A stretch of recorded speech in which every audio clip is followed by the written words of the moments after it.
Great to see so many people here, and I think there are another 40 plus people online, so welcome if you're online. Welcome if you haven't been to SOAS for a while, welcome back, welcome home. If you don't know me, I'm Laura Hammond. I am Deputy Vice Chancellor for Research and Knowledge Exchange, but more importantly for this day, I'm part of an early, not the original, but an early part of the iteration of the VCD cohort. And so I've been asked to say a few things just to open up the day before Chris will come and take us through what looks like a really interesting afternoon. When I was thinking back to when I first joined SOAS in 2007, which is, oh my gosh, almost 20 years ago, and this VCD crew, by which I mean the teaching staff, but students as well, and graduates even at that point, because I think the program had been in place for about 7 years, became kind of my intellectual home. So I taught at a couple of other universities briefly before I found SOAS, and I was always the kind of doom and gloom professor. I was the person who talked about war, conflict, famine, migration, displacement, refugees. And of course, not with that perspective. It was always on the perspective of actually how do people survive? What are the inspiring ways in which people get through those difficult experiences rather than a kind of voyeuristic focus on the suffering.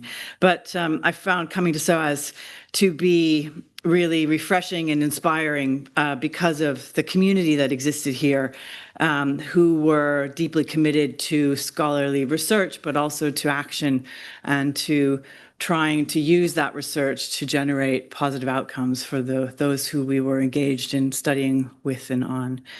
And I think the VCD program has remained that throughout all of these years. I hope that all of you who have interacted with the program at different points, including right up to now, would agree to that as a kind of hallmark of the VCD program.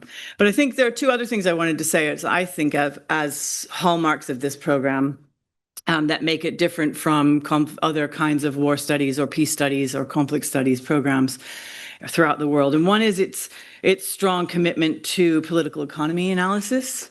And the other is to the strong focus on the lived experience of going through conflict and violence situations.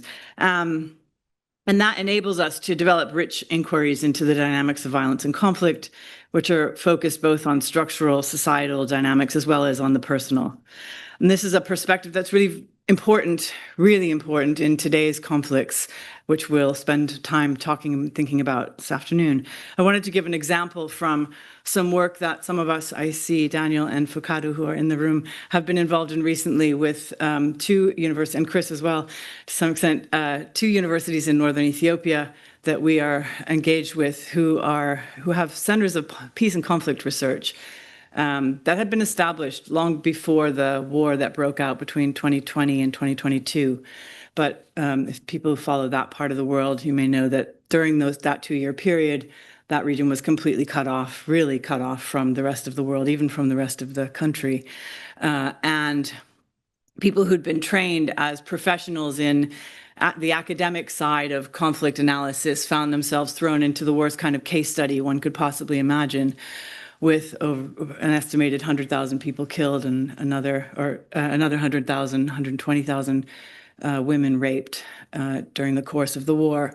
And that's left the society generally with deep scars of trauma that extends to the students, to the teaching staff, to the wider society themselves.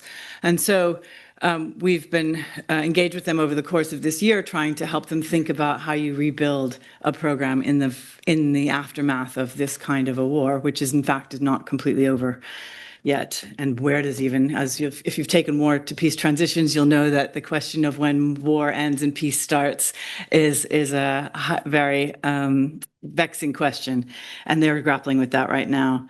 So one of the things that with the sort of entry points that we started with was to sit down with people and say, okay, you were trained in probably a triangle of what's a war to peace transition, what causes conflict, what are the dynamics of it, how does peace come about, how does that compare with your real lived experience? And people said, actually, it bears no resemblance to what our experience was.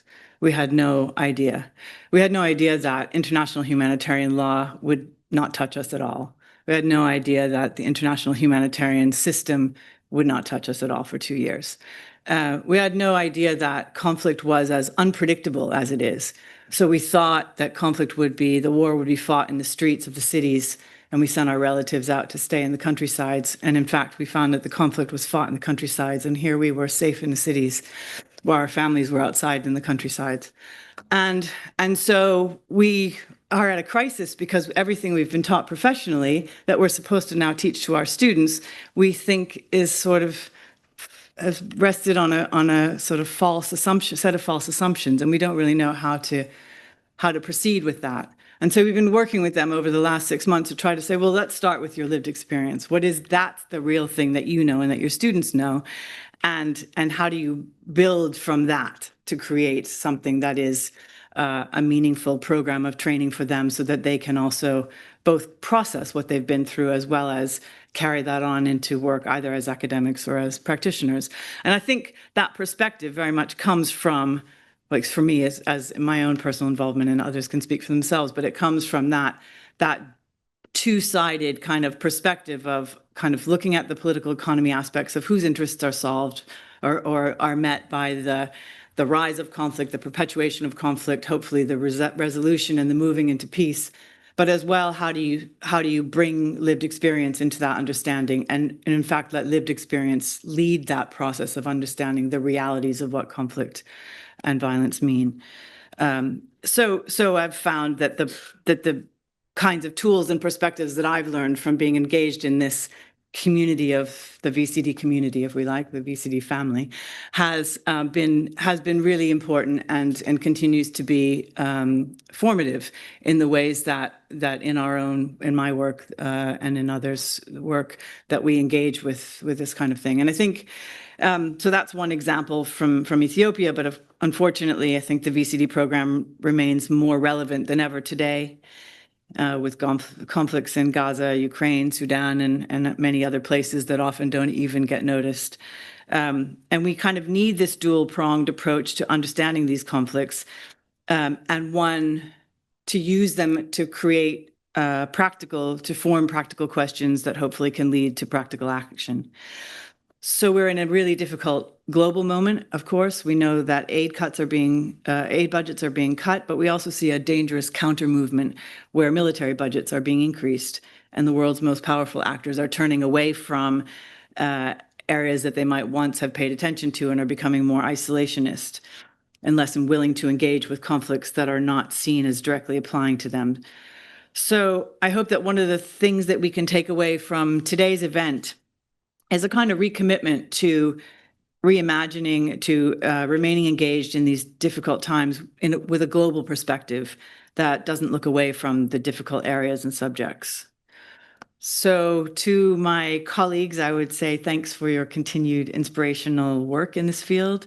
To our students, I hope that you have what you've learned over the past year, if you've been here for the past year or longer, will stand you in good stead as you move out into the world, either in academic or applied work. To the alumni, welcome home, and welcome to joining us again. And I hope that it's a really valuable, rich afternoon. I'm sure it will be. I'm going to run out now to finish up a meeting that I've been on since 8 o'clock this morning, but I will come back for the second half and see you all in the reception. So I hope to catch up with some of you then. Enjoy, and I'll pass over to Chris.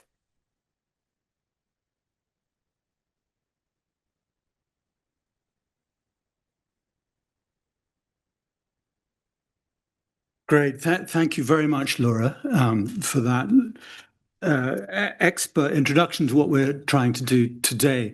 I'm going to just do a little very short bridge to our first panel and mainly focus on the housekeeping. I'm not going to say some of what I was going to say, but very sadly, as Laura said with her somber example of context, this is a good time, unfortunately, to be marking, not celebrating, I don't really like that word, to be marking 25 years and ongoing of the Violence, Conflict and Development Masters, VCD, as we call it here at SOAS, and to think through how much might have changed quite a lot and what kind of things may not have changed quite enough over that time. So we decided not to make big, long presentations today, but to divide the afternoon into two panels. And in the first one, we'll have some of my colleagues, only some of the brilliant people who've been involved in teaching on the program, talking a little bit about our thoughts about continuity and change at this intersection of violence, of conflict, and of development, and to reflect a little bit on some of the work that each of us individually has been doing. And then the second, after a short break, the second panel will involve three hugely experienced guests, two of them SOAS alumni, discussing the issues from a more, could say, practice-oriented perspective. So I think that combination hopefully will be of interest to people. We really look forward to talking with all of you later in a short break, but also afterwards at the end of the afternoon at a reception. And before we get going, I do, though, want to thank various people for making this possible. So above all, DevTrack and Hammond especially, for doing all of the organization. A little bit was done by Angelica, wherever she's gone, she's in there. And to my colleagues in the institute I help run called Development Leadership Dialogue, DLD, which helped sponsor this event as well. I would really like to thank Winnie and Ahmed, and if you don't know them, you soon will, because they're moderating our two panels, and they are our student reps for the program this year. I'd like to thank my teaching colleagues. So apart from those that you'll meet this afternoon, there are others who are hugely important to this program. There's Tanya Kaiser, there's Jonathan DeJohn, there's Laura you met, Sarah and Jerry, John Phillips, Tusif, Mir, and over the years we've had others as well. And finally, I just want to thank all of you for coming and joining us here, and for people who are online as well. So one housekeeping thing is the people online. So we will make space. We're trying to make space for Q&A. And the people who are online, if you would please not use the chat, if there even is a chat function, but put your questions and keep them as questions in the Q&A bit online. And without further ado, who is it? Ahmed, you're going to moderate us in the first session. So if I can invite my fellow panelists up for the first one, Jonathan, Zoe, Fola, wherever you are. Okay. Good afternoon, everybody, and welcome to our event marking the 25 years of Master Program Violence Conflict Development at SOAS University of London. I'm delighted to be moderating this conversation with our distinguished experts. In the coming hour, or in the coming half an hour, we will be talking about the intersection between violence, conflict, and development.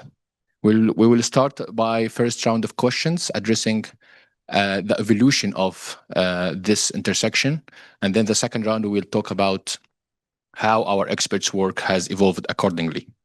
Allow me to start with Professor Christopher Cramer. Professor Cramer, you found this program in the academic year 2000-2001. 25 years on, how do you think this field has evolved?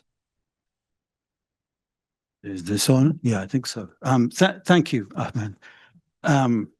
So I've got sort of too much to say, and I'll try and compress it. Some of the rest of it is in this, which is on the table outside, which in a way is a version of trying to answer that question. So I want to say sort of three or four things. First is about evolution trends in violence and conflict themselves. And arguably, when we started the VCD program, the world was a kind of relatively, it wasn't a very nice place, but it was a relatively peaceful time. In terms of the formal incidents of armed conflict, leaving aside all the vast array of non-war violence, people seem to think that it was on a downward trend. Wars were ending, fewer new ones were starting. And they seemed, according to many people, to be concentrated in the poorest countries in the world. That was a phase. And then a little bit later on, two things happened. One is that that decline in armed conflict plateaued. It didn't carry on falling as people had confidently projected. And also people began to notice more frequently that very often there was a huge amount of violence, or formal armed conflict or not only in the poorest countries, but in middle-income countries. And that was a poser for some of the theories and so on. And very horribly, this is not a lecture, but there is one slide I want to show you. It's not working, so I can't. The Uppsala Peace and Conflict Data Project just released yesterday, their new data up to 2024. Yeah, if you can. And what's very, very clear, you barely need to see the slide to see it, is that, there you go. All right. So if you look at the red line, which is state-based conflicts, they're kind of higher than they've been for a very, very long time, higher than at any time during the collection of that particular data set. So it's a pretty unpleasant situational context. So there's that kind of narrative arc. Then there's another incredibly crude, I'm going to do it very crudely to provoke discussion, narrative arc over the past 25 years. And one is that in the early 2000s was a sort of age of confidence, which came to be seen as an age of overconfidence. People were confident that violence was disappearing, that armed conflict was falling. They were really confident that this was because of international interventions, peacekeeping and aid and the strings that come with the aid and so on, the reforms with it and so on and so forth. And they were also, many of them, very confident that we understood all of these things. We knew why. And we were encouraged to understand them in very specific, often very narrowly economic terms. One reflection of that confidence was the so-called liberal peace, reflected, for example, in what Marina Rotaway called the triple transition. So if you ended a conflict, all you really needed to do is you needed to free up politics, which meant multi-party elections. You needed to free up the economy, deregulate the economy, remove trade barriers, and privatize state-owned enterprises and so on. And then you needed to do accountable and transparent security sector reform, and then you were all set for perpetual peace. It was all great. However, that time was also a time that Dan Smith at CIPRI calls the beginning of the end of the Stone Age. People were actually questioning some of this confidence and oversimplifications. There was a flowering of new and often fantastic research. There were new research agendas. There were new institutions and agencies within the World Bank, the British government, the UN, et cetera, et cetera. Some of the combined work eventually led to the next bit of the arc of this narrative, which was a kind of Icarus-like moment where the overconfidence flew too high, too close to the sun, and has come tumbling down more recently. Conflicts, as we've seen, have been on the rise again. The UN appears to have gone more or less AWOL, along with everything else to do with global governance. Systematic reviews find that aid not only doesn't help in conflict-affected contexts, but quite often makes things worse. So we're in a period of institutional chaos in some forms, of lack of confidence, and that may be a good thing. It may be a productive incoherence out of which something new comes, out of the end, if it ever existed, the end of the liberal peace. But that's what we're all trying to work out now. In terms of research, I just want to say a couple of things. First, there was this efflorescence of interdisciplinary, very careful, often fieldwork-based research that really has enriched our learning, our understanding. And at the same time, there's been the growth of big data, in some ways a great thing, but not in always a great thing. Cleona Raleigh from ACLED argues that the growth, there's barely a month that a new data set doesn't get introduced. But her argument is that big data has led to an overemphasis on conflict prediction, which A, is not really very successful anyway, and B, is at the expense of all that other work of understanding the dynamics of conflict.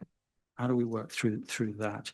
And the final thing is a combination of two other trends. One is what Mark Duffield calls bunkerization.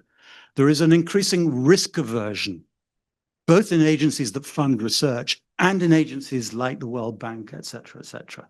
That affects how people engage with those populations that Laura was talking about in northern Tigray and elsewhere.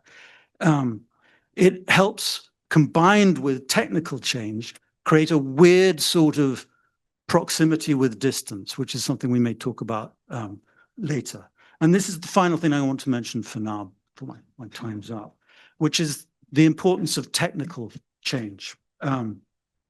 Technical change, whether it's remote sensing, satellite data, it's the drones, it's AI, et cetera, it's social media. These things have been and are changing not only how conflict is shaped and fermented, and the dynamics of escalate, the logic of escalation we see, whether it's in Gaza or in LA right now, but they're also shaping the skills we need to make sense of the world and research agendas and how we go about doing research. So there are all these changes. There are more, but I'm going to leave those to others to talk about. So thank you. Thank you, Professor. That gives us a lot to think about at the beginning of our panel. Professor Zoe Marriage, do you agree with with Professor Cramer's reflections? She does. Or disagree? But before we know the answer, if you tell us more about your involvement in this field. Yeah, sure. In fact, I'm going to do something different, which is to answer the first question you asked about the how the field has changed. Because I see, in some ways, agreeing with Chris, in no particular way disagreeing, but seeing some other things as well. So for me, when we talk about changes in the field, like there's a battlefield out there of conflict and development, we're talking about changes in events, changes in our perception of events, and changes in the way that we collect data, make analysis, and mount arguments. So we're faced with these kind of simultaneous questions of what is it that we're trying to understand? How do we know about it? How do we analyze and change? And there have been a lot of changes over the last 25 years. I didn't realize we could have slides. I actually have a photo of all of us 25 years ago. I'll mention three of them. The first is, for me, the political curve of loud discourses has moved away, as Chris has said, from the liberal peace in the 1990s through a very kind of dominant terror discourse and now to a multifocal dynamic semi-stability. The notion that weak states are more threatening than strong states led to the interventions in Iraq, Afghanistan, and in other ways to conflicts on the African continent. And that seems a little bit antiquated now as a way of intervening. And there are a few things that are more dangerous also than strong states. So these changes and challenges to the dominant discourse have prompted some improvements, I think, in conflict and development studies by increasingly incorporating diverse perspectives. That is to say, in authorship, we have a much more diverse authorship than we had 25 years ago. But we also recognize different forms of data and different ways of presenting data beyond scholarly articles. We diversify the way that we communicate with the world. The second change for me, also mentioned by Chris, is the revolution in information and technology. This has changed the subject matter and also our ways of researching and interacting with it. So there's a drone war now between Ukraine and Russia. We have a genocide being live streamed from children's phones in Gaza. European Space Agency data is used by humanitarian organizations and conflict trackers. So we have this kind of mass, as researchers, we have a mass of data, infinite amount of data that we were not engaging with 25 years ago, but also an infinite amount of nonsense, right? We have an infinite amount of fake news that also blurs and makes it more difficult for us to pick our way through. Also, curated forms of data cost money. The Fuse Net, which was the famine early warning system set up in 1985, was shut down in January 2025 with the US cuts. So these forms of data that have become very much part of the way that we understand famine, food insecurity, and associated forms of violence, conflict, take money and take donors to support them.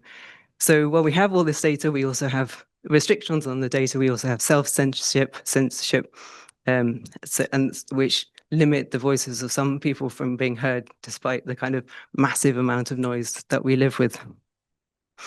And thirdly, climate change has challenged what we mean by development. It's challenged what we can possibly envisage in terms of conflict resolution and peace. It's fed into and fed off forms of violence and conflict that were practically invisible to analysis 25 years ago. In conflicts and development studies, I think climate change has become an organizing or disorganizing principle behind land disputes, migration, urbanization, mineral dependency, food insecurity, and ecosystem collapse. This tangle of scientific understanding, vested political interests in the status quo provides a kind of world map for forms of direct structural and psychological violence.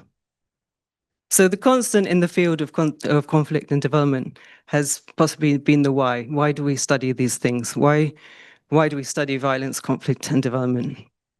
Dismantling analytically the structures of regressive violence has always been motivated by the will to dismantle them practically as well. And reaching beyond the academy was difficult already 25 years ago. I think we have made some progress in terms of the diversity of scholars, increased communications and access to data, and some strides in scientific and political responses to climate change. But at the same time, the situation has become more complex and also more dire. Thank you. Very powerful insights. Thank you so much.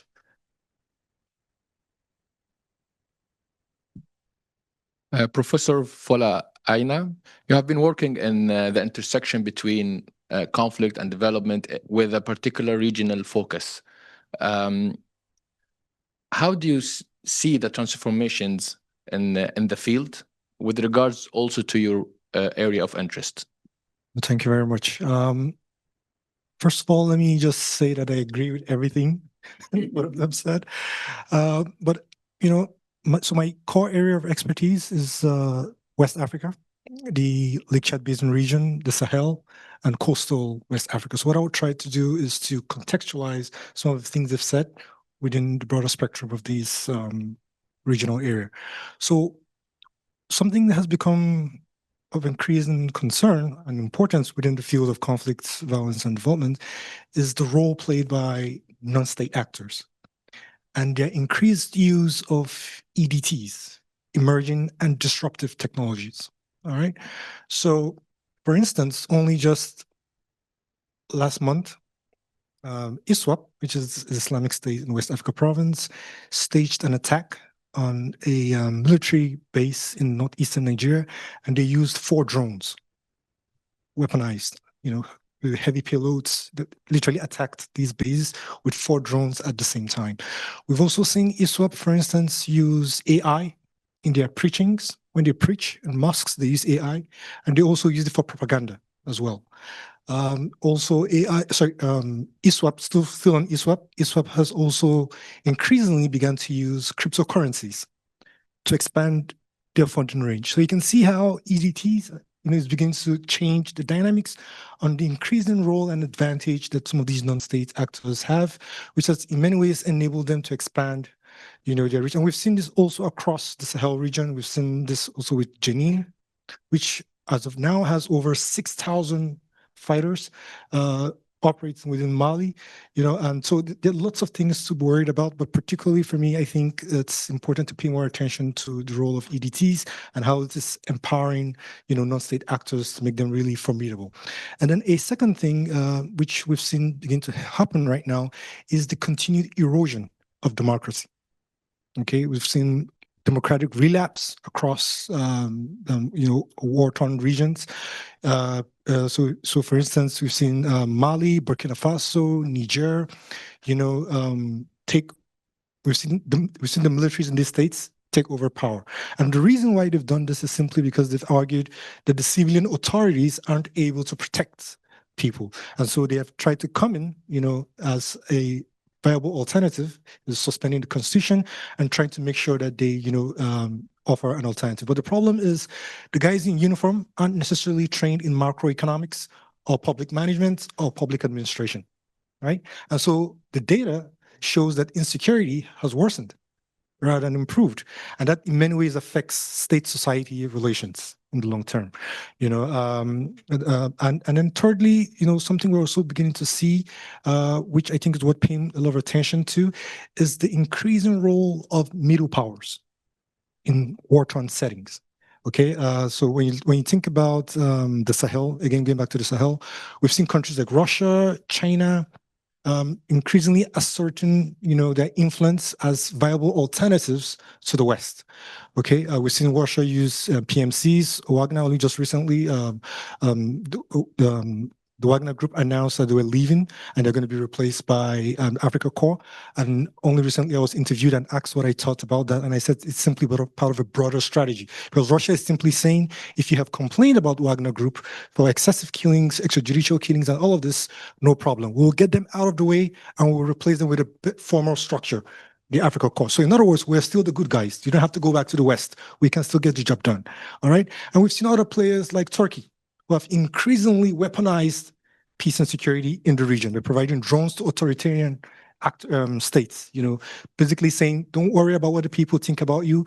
As long as you want to remain in power, here's everything you need to remain in power. We've also seen other actors, like Iran, even Israel, increasingly asserting themselves within this region. So those are some of the three key takeaways for me: the increasing role of non-state actors and emerging tech, also the erosion of democracy, and last but not the least is the continued intensification of strategic competition across the region. Yeah, thank you so much, and thanks for sharing with us these points that are very timely and related to ongoing events. Professor Jonathan Goodhand, I was lucky to be one of your students. Apologize. You are experienced in important angles of this intersection between development, conflict, and violence. If you give us an idea about your involvement in this area, and how do you think our understanding to this intersection has evolved over time? Thanks. I apologize for, but no, I'm joking. But you're one of our star students, so thank you.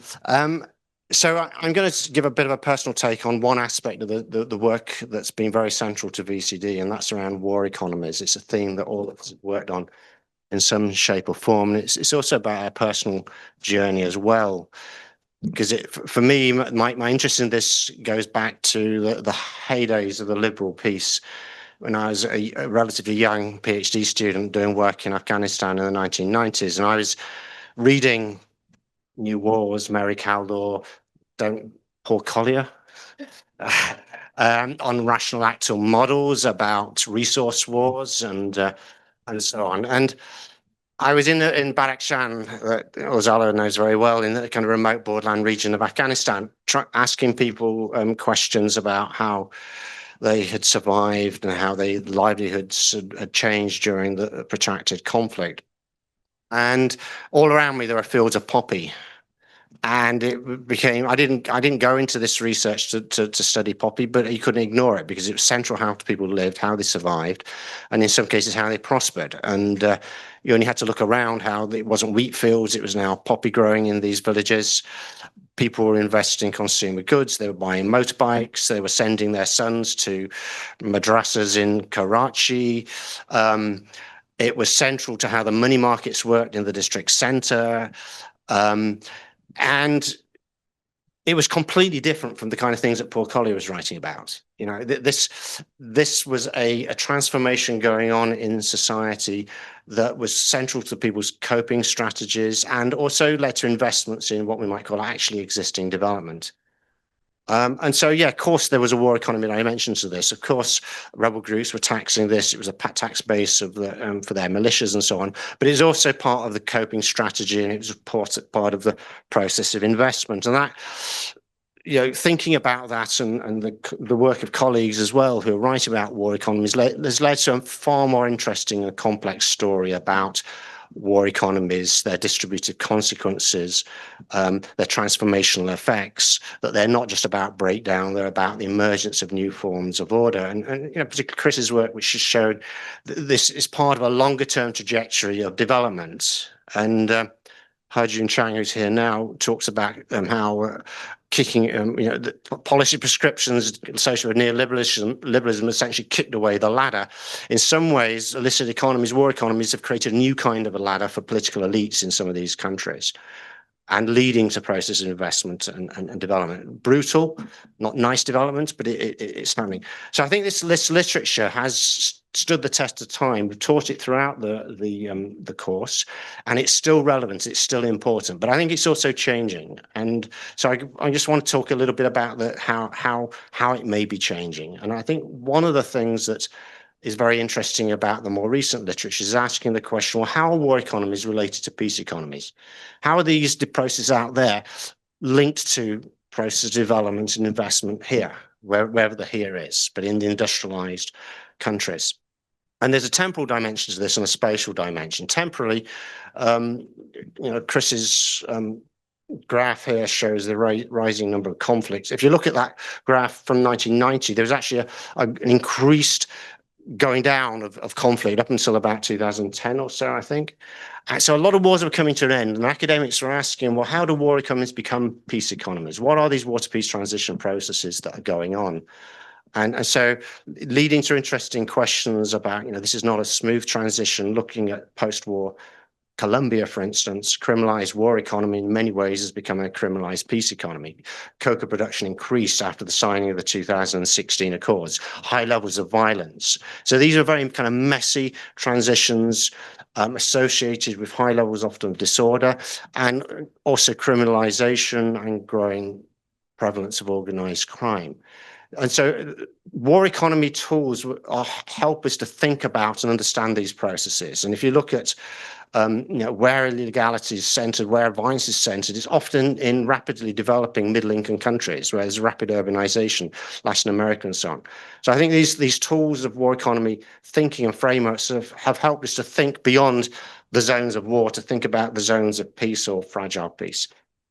The second point about this, and I'm over time already, is the spatial, but I'll talk about this more in a little way. But it's and this is kind of very pertinent now. Chris has mentioned, Zoe's mentioned about Ukraine and about also Sudan, these kind of regionalized conflict systems, which are often linked to processes of investment in urban centers such as Dubai to Kunming or Nairobi, for instance. And so there's a more recent body of work which is thinking about the combined and even process of development, of which war economies are part of that process. And they help us to think, and it's a running theme throughout the course, studying war, studying conflict, studying war economies tells us a lot about how capitalism works and who it works for. So I can expand a bit on that in the next round. Thank you so much, and thank you all for these reflections that set the stage to the next part of the panel, which is on your research and work. Professor Fola, you have mentioned three important areas of transformations in the field of development and conflict. How has your research and work responded to these transformations? Okay, thank you.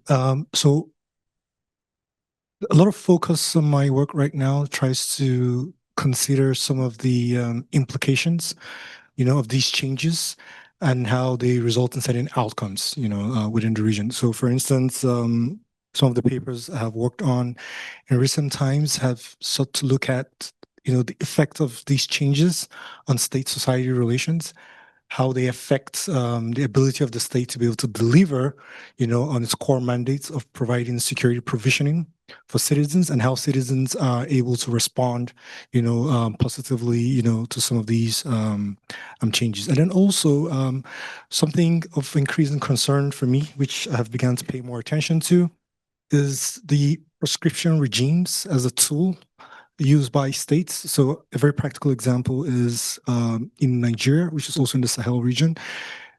There are groups, armed groups, particularly popularly referred to as bandits. All right. So bandits do not have a political ideology as jihadi groups would.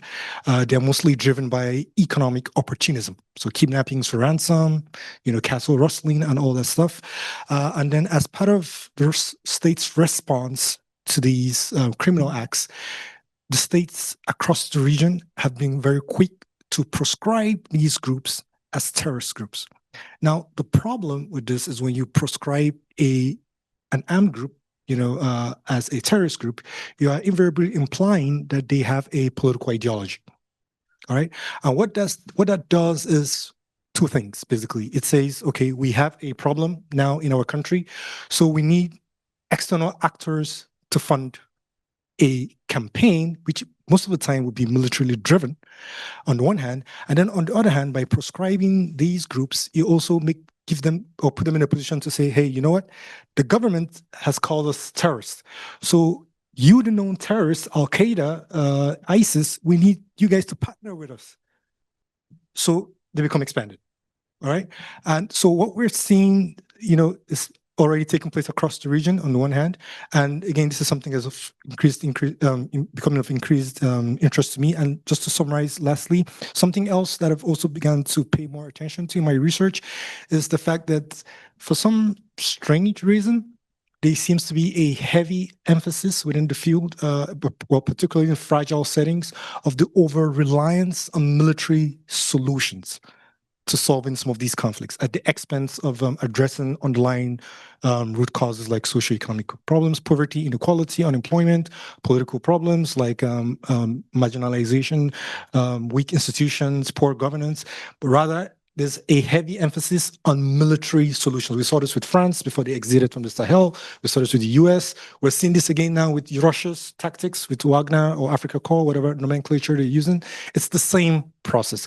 Now, what this has done, unfortunately, rather than solving the problem, is that it's had the unintended consequence of contributing towards the protractedness of these conflicts. And so these conflicts have gone on to what we refer to as unending wars. Okay, so that's something of increasing interest to me, and that's part of what my research currently covers. Yeah, thank you so much. Very insightful. Professor Jonathan, yeah, if you expand on your research and work and how they now interacting with the transformations in the field of violence and conflict and development. Yeah, it's just a couple of projects I'll talk about, which is linked to what I was saying really about war economies and their spatial dimensions. So we had a big program of research called Drugs and Disorder, which was looking about illicit drug economies in 9 borderland regions in Afghanistan, Myanmar, and Colombia. And that work was trying to kind of defetishize drugs, to see them as part of the social and political landscapes of these borderland regions. And we focus on the border regions because they are often the centers of drug production and also the centers of the drug trade. And we think there's something specific about these marginal spaces. They're marginal in some respects, but they're highly integrated into global political economies.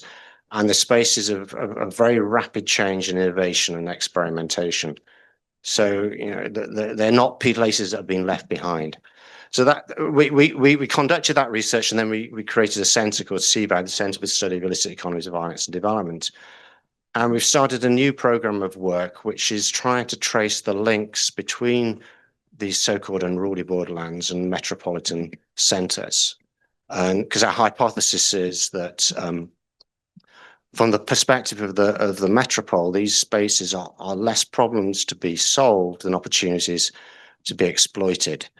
And we're looking at the moment at the relationship between Kachin State and the borderlands of Myanmar and Kunming, a gateway city, a rapidly developing gateway city in Yunnan province of China.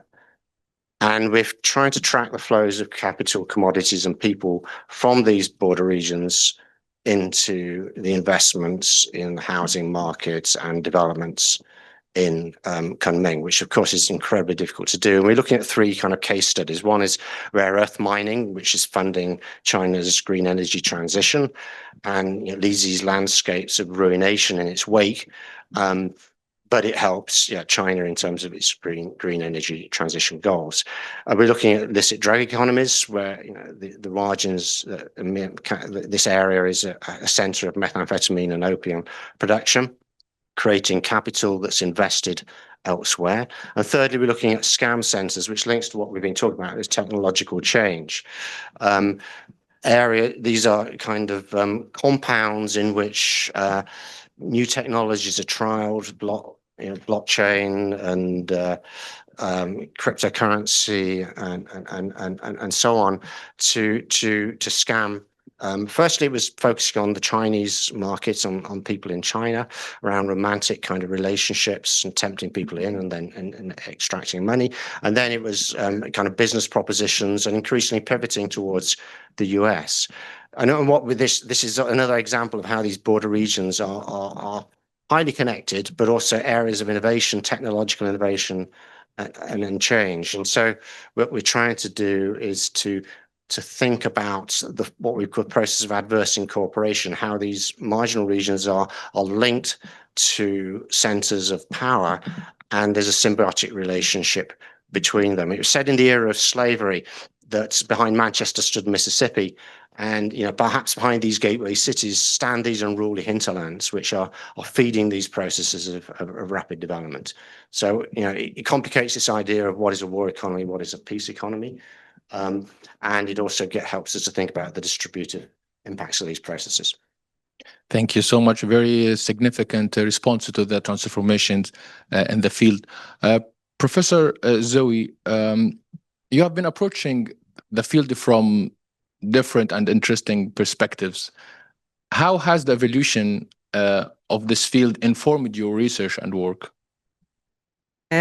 So thank you. I remember when I was applying to work at SOAS, my life seemed very chaotic and disconnected. And somebody said to me, don't worry, when you look back, it'll all look like it was planned. And so maybe today is the day.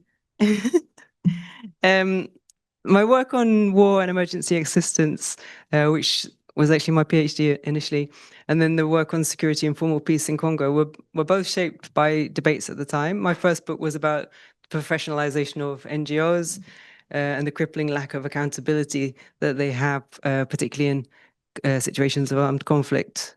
My second book compared the formal processes of peace in Congo with the lived experiences of violence and insecurity of many of the Congolese population. Both of these books came out of a lot of primary research, lots of traveling, hundreds of semi-structured interviews. Conflict at that stage had a particular cachet. It was interesting, I think, partly because it seemed doable. There were NGOs working specifically on conflict. There were government departments working specifically on conflict. Tending to victims, resolving conflicts seemed to be a kind of residual task of the seemingly reasonable and reasonably straightforward task of development.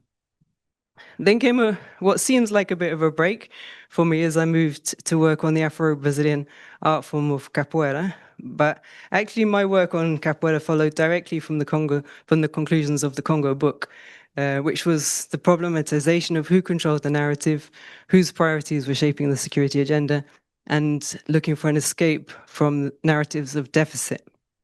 There were two further factors that informed my decision to change tack. One was ethics. So when I did my PhD, there was no ethics. There was an ethics panel procedure. There was no security.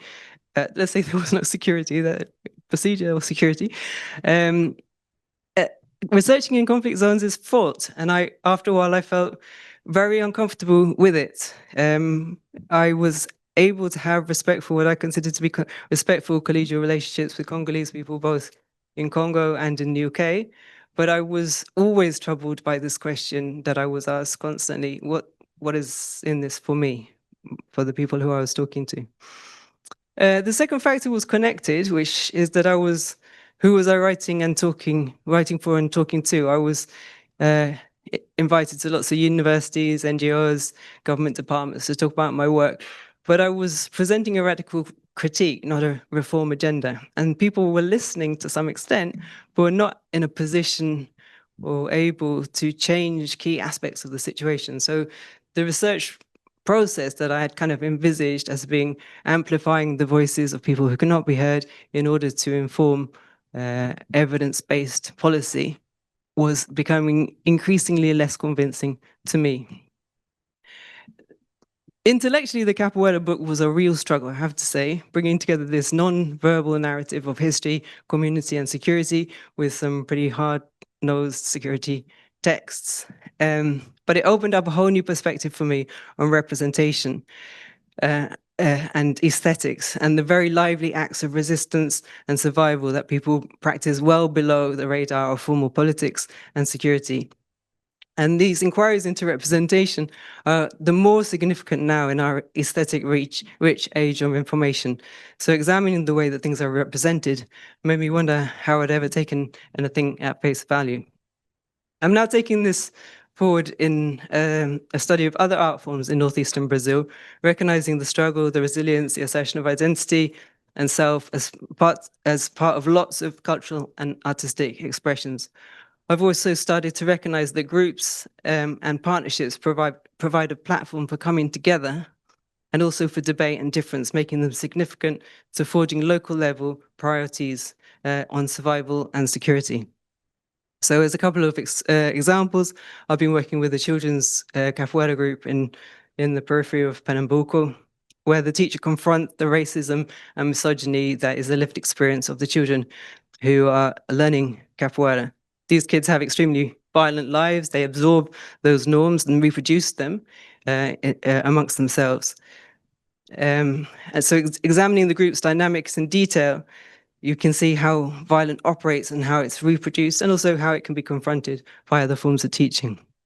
In another context, we've observed how the group itself provides the means of mobilization. So the kids have gone out, they've planted trees, they've sang songs, they've played capoeira in a square in order to save it from developers who want to change, who want to build on the square, to show that the community is using their square and is ready to defend that space. So it's a very local level land dispute that is being mediated through culture. So I've got through these forms of research to a level of detail and perspective that has depended on research partnerships beyond the academy. I'm working with artists and ways of accessing data that I haven't been able to achieve before. And it's led me to a kind of level of understanding both of the research process and also of the data and what it is that we're finding out about that I feel I never really got to through semi-structured interviews. Thank you. Very inspiring indeed. Professor Cramer, my last question goes to you. How have your work, research, but also your vision have evolved in parallel to the changes of the field? God, my vision, still blind. Let me say a couple of things, a couple of points through talking about some of the things I've written, and in a way picks up on, you know, what Zoe's talking about, and the others were as well. In a way, is the way in which our intellectual engagement, our research is a constantly evolving process. It's a learning process, but also how it's not individual. It happens through our interactions with people.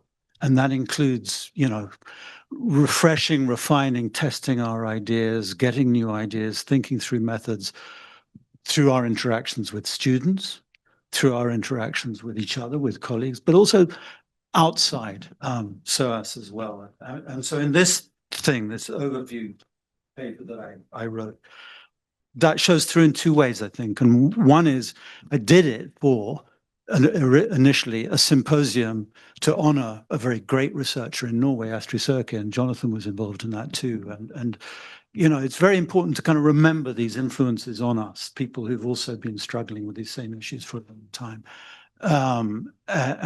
And the other thing is that when I started writing this, I started noticing that there were other people in this field who were doing these rather personal reflections on change over time. And I wanted to go a little bit beyond just whatever I might think. So I interviewed a sample of people with sustained senior experience in the world of policy and practice. And there's been that interaction between them, amongst them, between them and me and us and so on. And I think that's been quite fruitful as well. So there's that dimension. The other dimension, in a very straightforward way, is so I've always had these two hats. One is this interest in violence, war, and its political economy, but the other is as a, I don't know, a jobbing development economist, and they're never really separate. And I think it's important that to say that I've always think that whatever it is that we call development is inseparable from the phenomena of and understanding of different forms of violence. So just to give you 2 or 3 examples, in 2 things that I was involved in, one was a very big study of fair trade and whether or not it made a difference to the lives of the poorest people touched by it in some way or another. We conducted quite a lot of, we did a huge formal survey, we did the semi-structured interviews. We also did in-depth life histories with around 100 people in Ethiopia and Uganda. And writing up some of those life histories was one of the hardest academic experiences that I've had, actually. But so both in that paper, but also more recently in a scoping study I did for another socioeconomic survey in a settlement in South Africa called Majakaneng. It's on the Platinum Belt. It's rather close to a place somewhere you may have heard of called Marikana, where in 2012 about 36 so-called wildcat striking mine workers were shot dead by official security forces. We were scoping out for a survey in Majakaneng, and like in the fair trade life history research and so on, what came through very clearly was this was the way in which for many people their lives are constrained, and they're constrained partly by forms of coercion and violence, some of them physical and some of them at the borderline of physical and non-physical.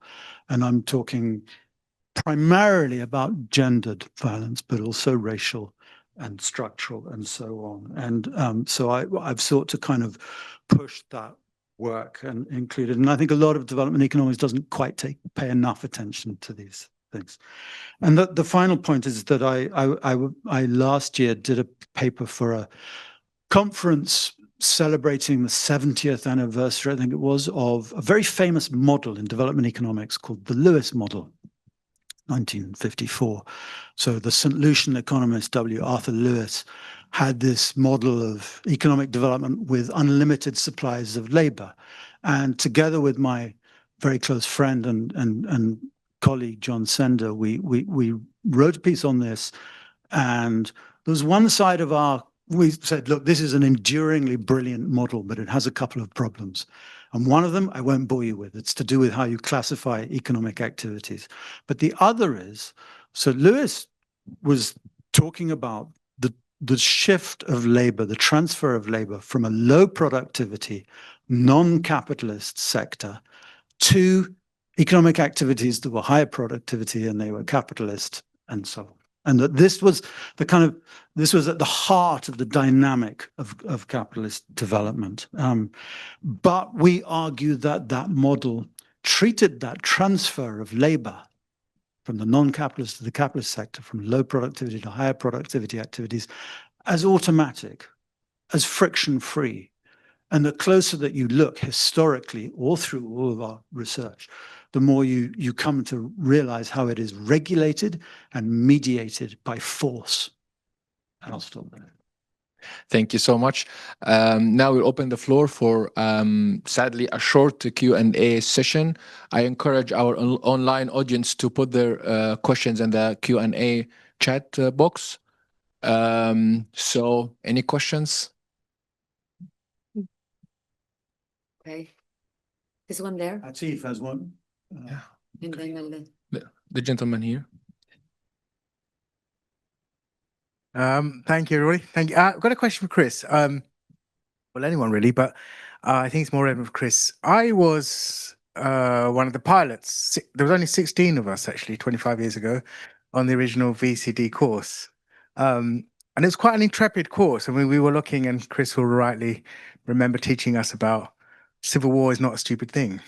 And it was a very much focus on the role of civil war, because that's what we looked at the time. Angola, Sierra Leone, Rwanda, Somalia. This is what was on the table.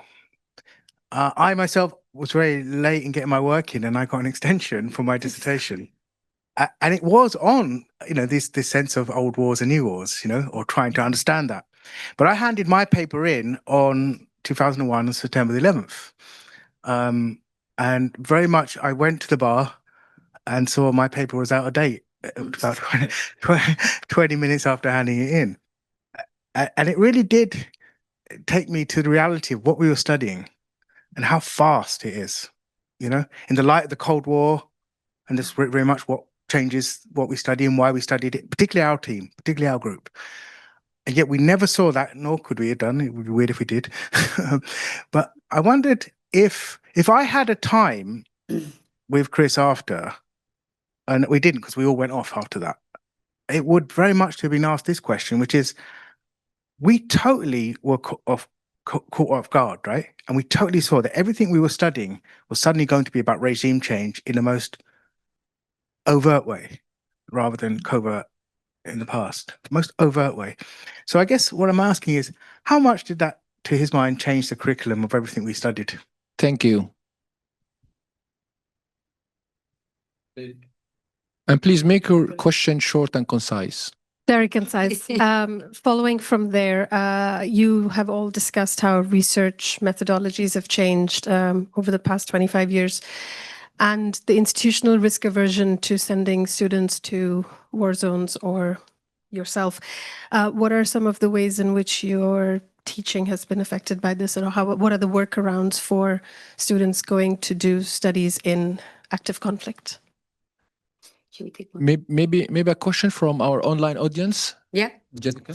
Yes, there's a question from Kondan Chatterjee. Says the chart presented by Chris showed a marked rise in non-state and one-sided violence over the past 2 decades, a period that also witnessed a rapid global population growth.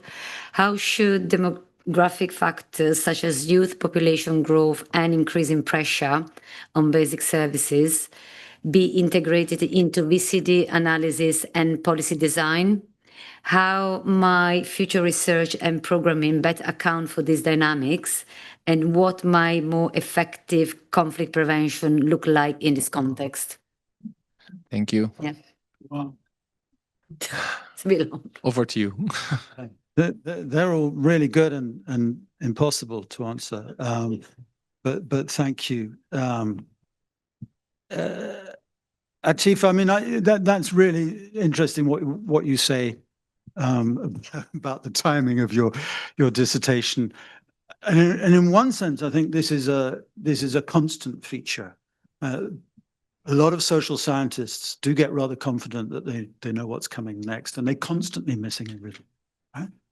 Very famously, a few years after your episode handing in your dissertation, we were all overtaken by a massive global financial crisis, which, well, at least one narrative tells us nobody predicted. Actually, people did, but time and again, whether it's the fall of the Berlin Wall or all sorts of things, the importance of unpredictable events is something that should be made front and center of how we think and how we teach too. And a very formal and slightly abstract way of putting that is that I think that we need to go beyond risk to take very seriously uncertainty. And there is a distinction between those things that takes a bit of talking through, but really deep uncertainty. There are many things we can model with probability models and risk, but there are things that we can't, and we always have to kind of go between what we think we can model and what we can't, and to acknowledge that uncertainty. So I would hope that in our own work and thinking, we're constantly alert to that. It's very difficult to make sense of. In terms of curriculums and teaching, one problem I have to say is that universities can be a bit slower. You want to change anything dramatically, you've got to put it through all sorts of committees and so on and so forth. But we do, and I would say that the curriculum, firstly, it responded immediately to that. We did have to start teaching stuff on terror and the war on terror, which we did, and we still do. right, to some extent. I would say that we more broadly, when you were a sorry little guinea pig for our program, and I do apologize for that. I think when you did it, it was me doing all the lectures. We didn't have these brilliant people. Yeah, right. Since then, it's got a lot better. We've got all of these people as well, and others. So we cover a lot more. And one of the things that's really important, we probably even then actually went beyond civil war, and we introduced this idea of a continuum of violence. And I think in one way or another, we have slightly different perspectives on it, but that's a really important feature, and it allows for some flexibility over time in what we teach. As for the institutional risk aversion, that's a really interesting one. I want to throw that question to people who've done more directly relevant field work more recently, like Zoe and Jonathan and Fola. It does mean that every time I look at a student's, their research design and their ethics review, I panic because we're all responsible for this. But and that whole process, you do see that bureaucratization becoming institutionalized, and you can see in some ways it's a very good thing. You have to make people think very carefully, not just about themselves, their own security, but those are the people they're talking to. And I think maybe there is a greater awareness, but that it may have gone too far. But we'll see what they have to say. I don't want to hold this, so go. Yeah, maybe Professor Fola want to add something to the risk in the field. So I mean, it's very tricky, So for me, most of the time with my students, I always try to ask if you have to do an interview or if you have to do some field work in some conflict-prone area, if you can think about, so before you start, if you can think about alternative sources of data, it would always be good.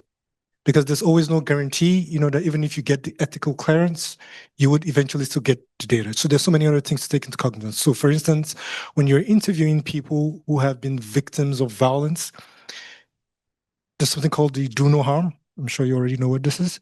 You have to take this into cognizance. And sometimes people say the things they think you want to hear, not necessarily the things they believe, they should be saying, so it's always very tricky. And so again, there's always the concern with institutional dimensions of this, what the school thinks, sometimes there's also some form of impediments from, say, the foreign office that says this is a red area, you shouldn't go here. And so that also affects how research is covered within this area and the alternative sources of data that's obtainable from these places.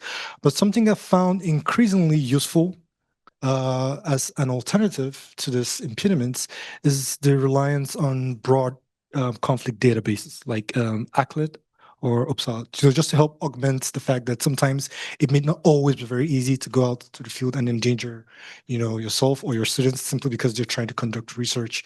That's some important. So your advice is to think twice before going to risky field. Safety first. Yeah. Thank you, Professor Fola. Professor Jonathan, as to the third question about the youth population growth. I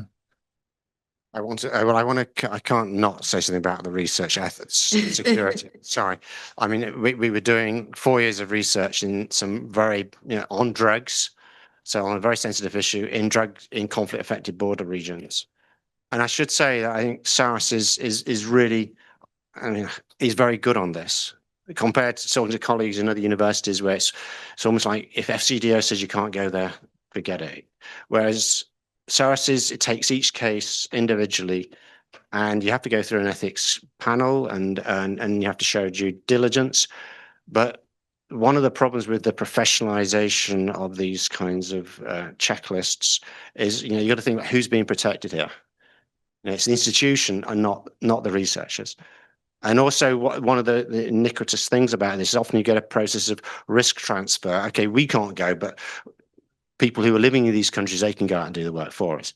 And that's really ethically problematic. The other thing with our research, we work with partners and we listen very carefully to them, partners in the countries, they're actually from these border regions, and took their advice. And there had to be a strong, risk assessment, and it was something you had to update constantly. So I think, yeah, think twice, but don't, I think there's a danger of retreating to our bunkers, retreating to our data sets, and not, and not going into the field and talking to people, the kind of stuff that Zoe's been talking about. I wanted to say about the 9/11. I was watching that as the Development Studies Association as it happened, and just before joining SOAS and the VCD course, and I don't know if I'm just going to say, but I'm in my other life, I'm half part-time, a senior research fellow at FCDO, and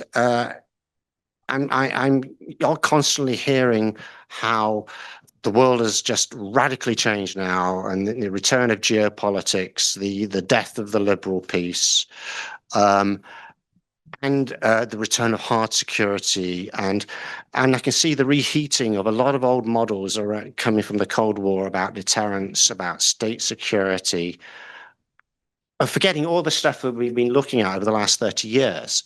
And so really it's a challenge. There are radical shifts going on, of course, but there are also a lot of continuities, and we need to be constantly thinking about, so the things that we've been looking about going, non-state actors, capoeira, different forms of violence, about looking beyond the state. These are all, we're not just suddenly entering a different world here where all the old kind of frameworks have disappeared. I think we need to think about, though, it's about the continuities as well as the ruptures. Sorry, I haven't answered that question. But I think I was asking Zoe if she wanted. The youth thing matters hugely, and obviously, it probably matters. The problem is that people turn it into something simplistic. So they talk about this appalling phrase, the youth bulge, which I can barely bring myself to say, but they assume that, but quite rightly, that the world is very challenging for many young people in many parts of the world, including in here, getting into the labor market, so on.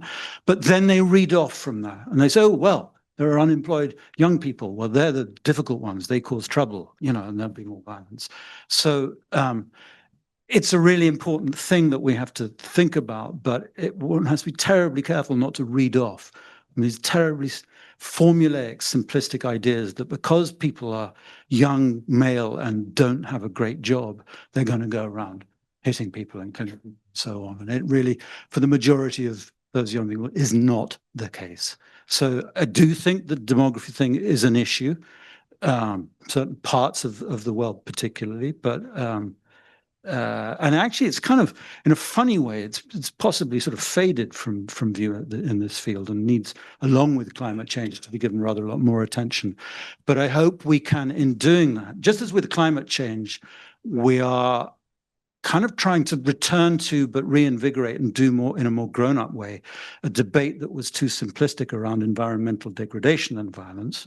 So we need to talk about climate and violence, but we need better evidence, better research methods, and so on. The same is true with the youth and conflict relationship. I think some of the people to answer the risk question are probably in here, brilliant former PhD students, like to say, but yeah. If you want to say something later, we can, but we also have interpret. Yeah. So on that note, we close our panel and we thank our panelists.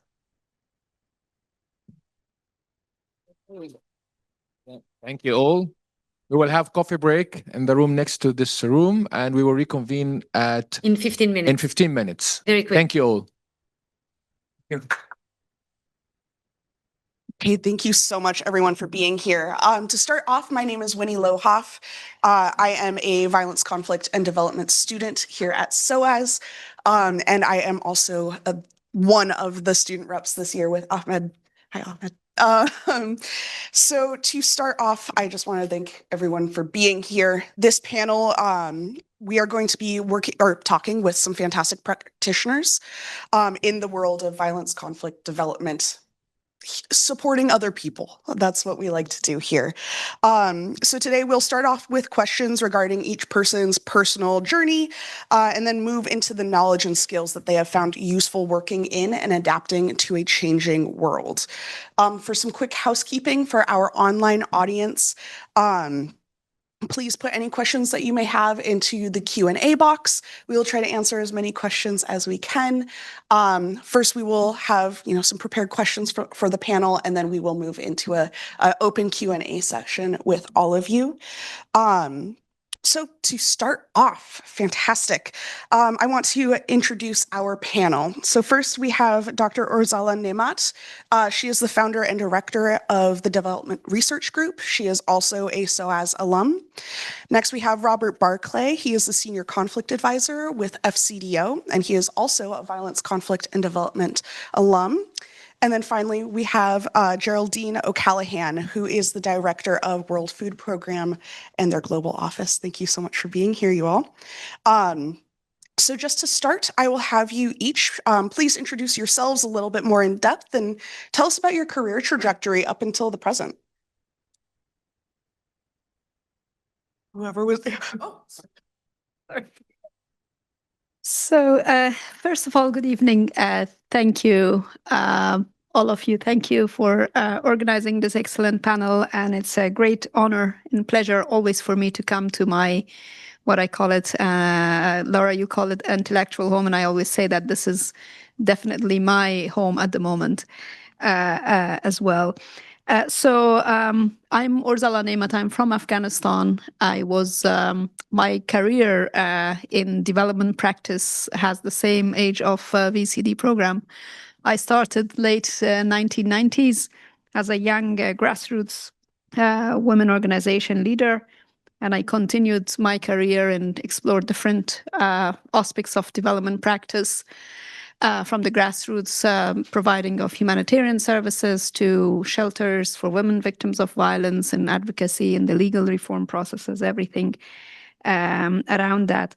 And my journey took me to different areas and work, particularly also at different levels. I also work and tried, I have to say, very briefly, international development, working with UN agencies. Not a good fit for me. So I always was in search of hows and whys. And I came and did my master's in development planning in the neighboring university, UCL, with always having a desire and a wish to one day also come to SOAS. I love the library, by the way, here, because I found all the lost books in Persian and Pashto that I was looking for in this library. So 2010, I came to SOAS as a PhD student, and it was an experience that I always admire, and I get very excited to sort of like become a preacher of for the younger generation, how to sort of like join SOAS and come and do these kind of courses, even despite the current situation, by the way. So at SOAS, although as a PhD student, you are not required to sit in master's degree courses, but for me, the entire curriculum of VCD was so important and so interesting that I actually, for what I remember, I didn't miss. Like, I remember Jonathan was telling me, Orzala, you're not supposed to go every day to the classes, but I was there. One, because everything was so much related and relevant to Afghanistan and to my own field. And second, because this became practically a learning course for me as a PhD student to get a clear sort of like analytical and theoretical understanding of development studies in general, but particularly violence, development, and conflict in particular. And just to shorten it up, in my PhD, as a practitioner, you always are nervous about not missing the theoretical part. And probably thanks to this course, my PhD turned out to become more theoretical than practical at the end. In the ways that it has worked, I hope I'm not running out of time, but just quickly about what I have done in addition to the PhD. So I was here teaching a couple of terms, different courses, development conflict and development practice. A fantastic experience. One day I wish to return if situation allows. But most importantly, my follow-up from PhD, from the VCD course and onwards, was a perfect match job in Afghanistan and in my own country, leading a research think tank called Afghanistan Research and Evaluation Unit. And this was a fantastic place, exactly established by scholars and researchers, some from SOAS itself and some from other international development, with other international development expertise, focusing on variety of themes and topics, from governance to gender to legal reform and constitutional studies to natural resources management. So leading this organization for 6 years in Afghanistan has really extremely enriched my own experience and also became more beneficial to people and for the institution itself, because I had this perfect and ideal opportunity after my studies to go and bring and apply these theories and these sort of discussions around key development-related topics and themes into the core of policy, because ARU was a policy research organization, but it always brought in academic experts to do the analysis, and we were partners with the SOAS and all that. So I think in terms of my practical experience, I'll stop here and then. Thank you so much.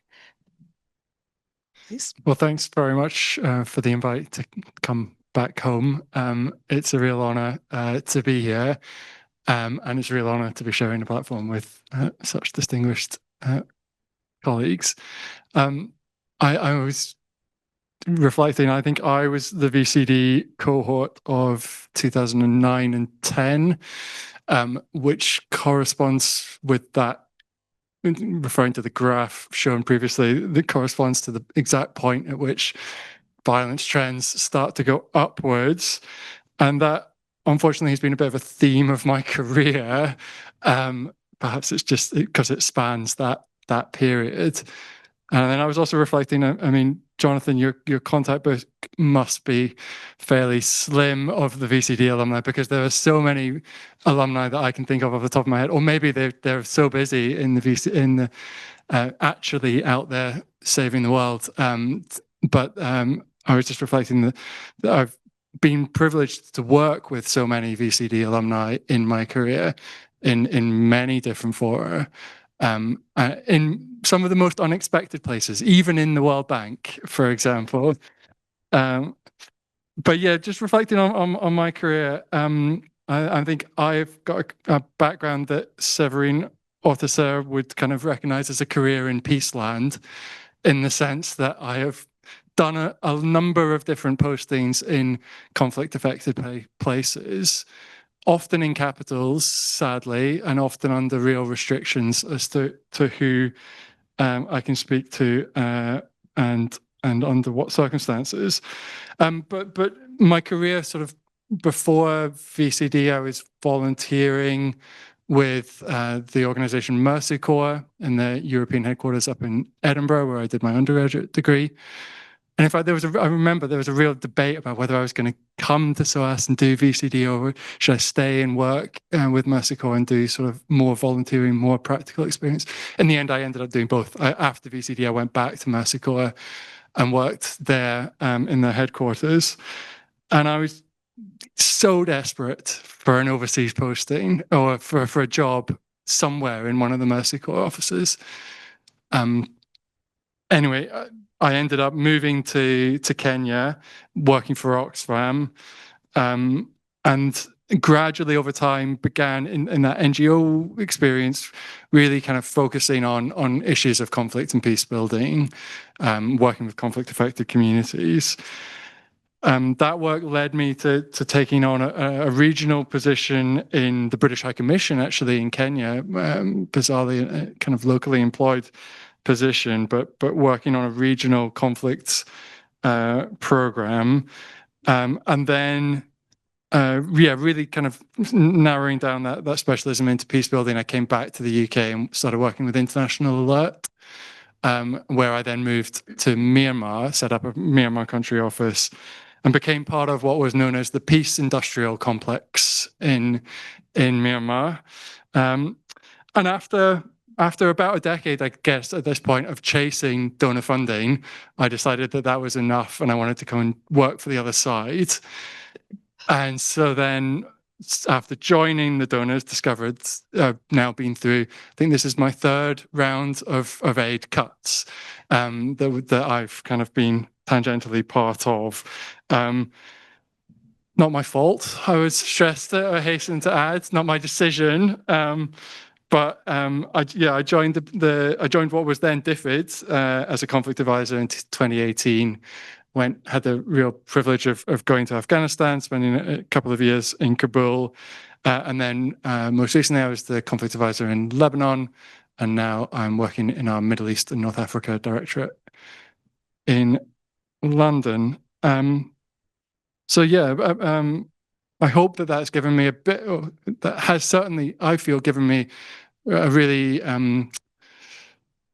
varied experience of applying some of the concepts and ways of thinking that VCD imparted in me, both kind of in the fields and in donor organizations. Thank you. So I feel a bit like the cuckoo in the nest with all these learned VCD people. So I didn't go to VCD. So yeah, my career, I mean, why did I get into development? I think is probably always the sort of fundamental for me. And I think I have been a kind of development and conflict person all my career, I think. And I'm such a cliche, but I'm a Band-Aid generation person, sort of feed the world. Do they know it's Christmas? I was very young when that came out, but it influenced me hugely in terms of the way I saw the world. Wide-eyed, naive, idealistic. And I went to Zimbabwe for a year and taught in a rural school as a volunteer before I went to university. And then I did an English literature degree, which I hated. I did it because my dad told me I had to, because that's what would make him happy.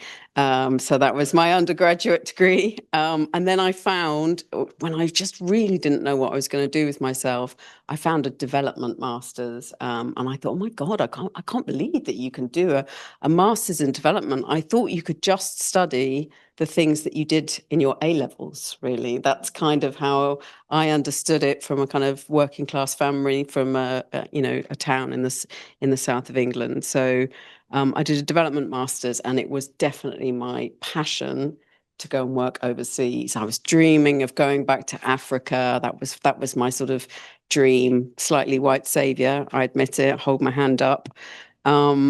And I started working as a volunteer as an Oxfam campaign volunteer. That was my first big break. And I remember saying to another volunteer, she was saying, "What do you want to do with yourself?" And I said, I want to go back to Africa and help them in Africa. And she said to me, "But what have you possibly got to offer to anybody in Africa?" And I was like, "What do you mean? I've just done my master's in development. That's what I've got to," I was literally thinking I was sort of on a very fast track to becoming Secretary General. And it was a real sort of light bulb moment, because I thought, gosh, that's actually really true. I don't really have much to offer them.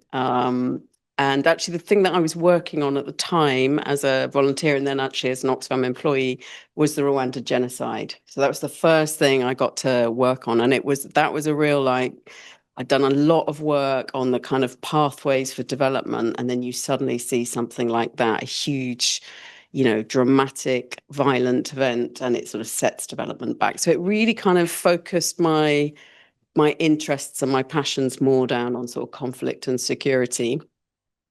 And so from there, I went and I took another advocacy job in the UK for a think tank working on conflict and security, which has got, it's called the British American Security Information Council, which you won't have heard of. But we worked in coalition with Safe World and International Alert, and did a lot of work on conflict sensitivity, and first work on security sector reform and arms control. And from there, I worked quite a lot with Labour in opposition, and when they got into power, the special advisor for Claire Short at the time, the Secretary of State, asked me to come into DFID, as it was then, into CHAD, which was the Conflict and Humanitarian Affairs Department, now Chase. And there were a few of us. There was me and a conflict advisor and a security sector reform advisor. And we really did the kind of first basic work on all those frameworks on conflict sensitivity, on armed violence, arms control, and security sector reform. So it was a really, really interesting time. I left when the Iraq War happened, actually, and I went to work for UNDP as an advisor on disarmament, demobilization, and reintegration. At which point, my mother-in-law said, "What on earth do you know about disarmament, demobilization, and reintegration?" But actually, I was advising and sort of setting up the rules for the UN and advising on all sorts of peacekeeping missions around the world. And then actually I got pregnant. And I only mention that because I think it's relevant for people who are working on conflict, because there does become a moment in your life, if you do want a family, where you think, gosh, all this sort of turning up in Congo Brazzaville is not actually that realistic when you've got a baby. And so I actually went to Jamaica and became the DFID head of office in Jamaica. And you may say, why? What was it about the sort of tropical island that attracted you to the job? But actually, it was a job that was just focused on armed violence, actually. It was a really interesting job working with the police and working with gangs. So it was actually one of my most interesting jobs ever. And then from there, I worked I went and I was the head of governance and security for DFID in Uganda. Then I got into the senior civil service and was head of office in South Sudan. And then I came back to Whitehall, which was awful. Spent 5 years in Whitehall as the deputy director on Asia, which was terrible. And then I went off to Zimbabwe, where I was the development director and deputy ambassador. And ambassador for quite a lot of that time. And then I really thought what I really want to do is work on development and, conflict and security, fragility. And so sort of coming back to Whitehall, I have now gone to work for WFP as the director of their London office. Thank you so much. All of you have had such incredible careers. As someone who is re-entering the workforce at this time, it is really incredible to hear all of your career trajectories up until now. It's like there's hope at the end of the tunnel. But also just obviously you all are incredibly dedicated to serving communities, whether or not you grew up in them. And that's wonderful to see, especially right now. So my first question is, could you tell us about any major challenges that you have had to deal with in your career and what has been most useful in dealing with them? If we want to maybe come back, Geraldine, if you'd like to start maybe with that question. I mean, I think I actually sort of struggled when I looked at that question, because obviously I think if you work on development, conflict, security, violence, it's just a set of challenges all the time, and a really important set of skills you need to have is resilience and problem-solving skills, because you have it all the time. It's messy, it's disappointing. I mean, I spent a lot of my career as a donor, and you write all these kind of grandiose theories of what you expect your programs to deliver and change. And then you get to the end of 4 or 5 years and you haven't achieved that when, there's a surprise. So, I mean, I think it happens all the time. And, the main thing is just to sort of take it in your stride and focus on the things that you can control, rather than the sort of the big picture. I mean, I think in terms of challenges in general, I would say my career, I would definitely see it as cut in 2 halves. So the first half of my career was very optimistic. And I think it was a bit what was described in the previous session in terms of this age where we thought we were coming out of conflict, and a real sort of sense of optimism about how interventions through development programming could change trajectories.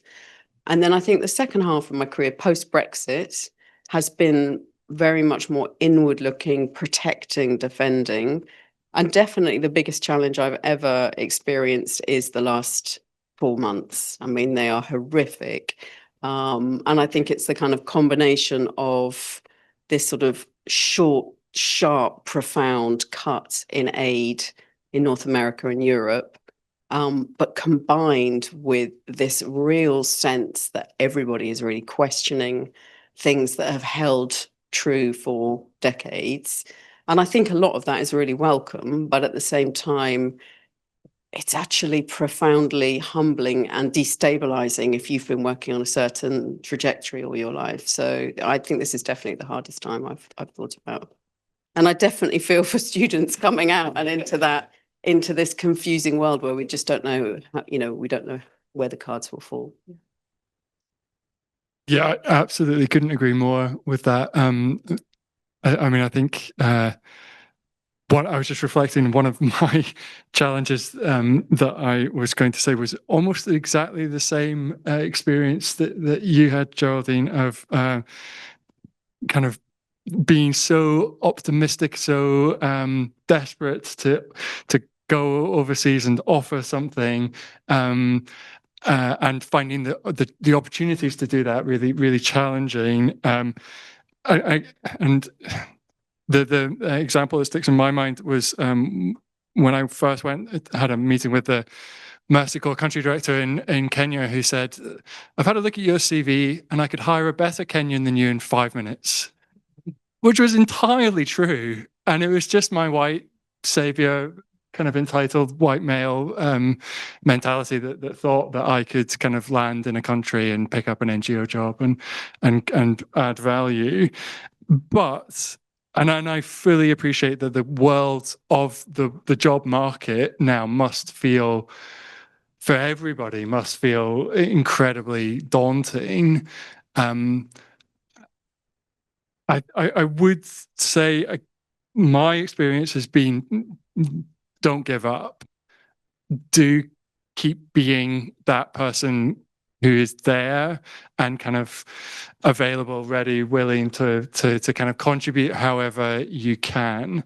It's always challenging. Not everyone has resources in it to enable them to do that, but volunteering and kind of being kind of in the right place at the right time, as kind of trite as that is, that's kind of how my career has evolved, and kind of how. And sadly, the kind of flip point of the sort of the world being in such a scary and such a kind of disorganized and kind of fragmented moment is that there is more need than ever for the kind of expertise, the insights, and the kind of ways of thinking that you all have as VCD graduates. And so it's about thinking of ways to bring those skills and expertise to bear in potentially new models, I think, with the industry that I have grown up in anyway, certainly changing beyond recognition. If I may be indulged, one very trivial other challenge that I've faced in the kind of the move from academia to practitioner. Again, an example from when I was working in Myanmar, there was a kind of satirical website called Burma Thadin that would publish kind of satirical articles every once in a while. And one that really sticks in my mind was announcing an EU call for proposals in complexity analysis of Myanmar to do another study that would ultimately conclude that conflict in Myanmar was complex and needed more study. And I think that really resonated, I think, in sort of, it's a false dichotomy, but there is a bit of a distinction or a bit of a divide between a kind of world in which complexity and complexity theory is grasped with, is really, where we're sort of encouraged to present the complexity of conflict, which is true. And it's really important that we do grapple with that complexity.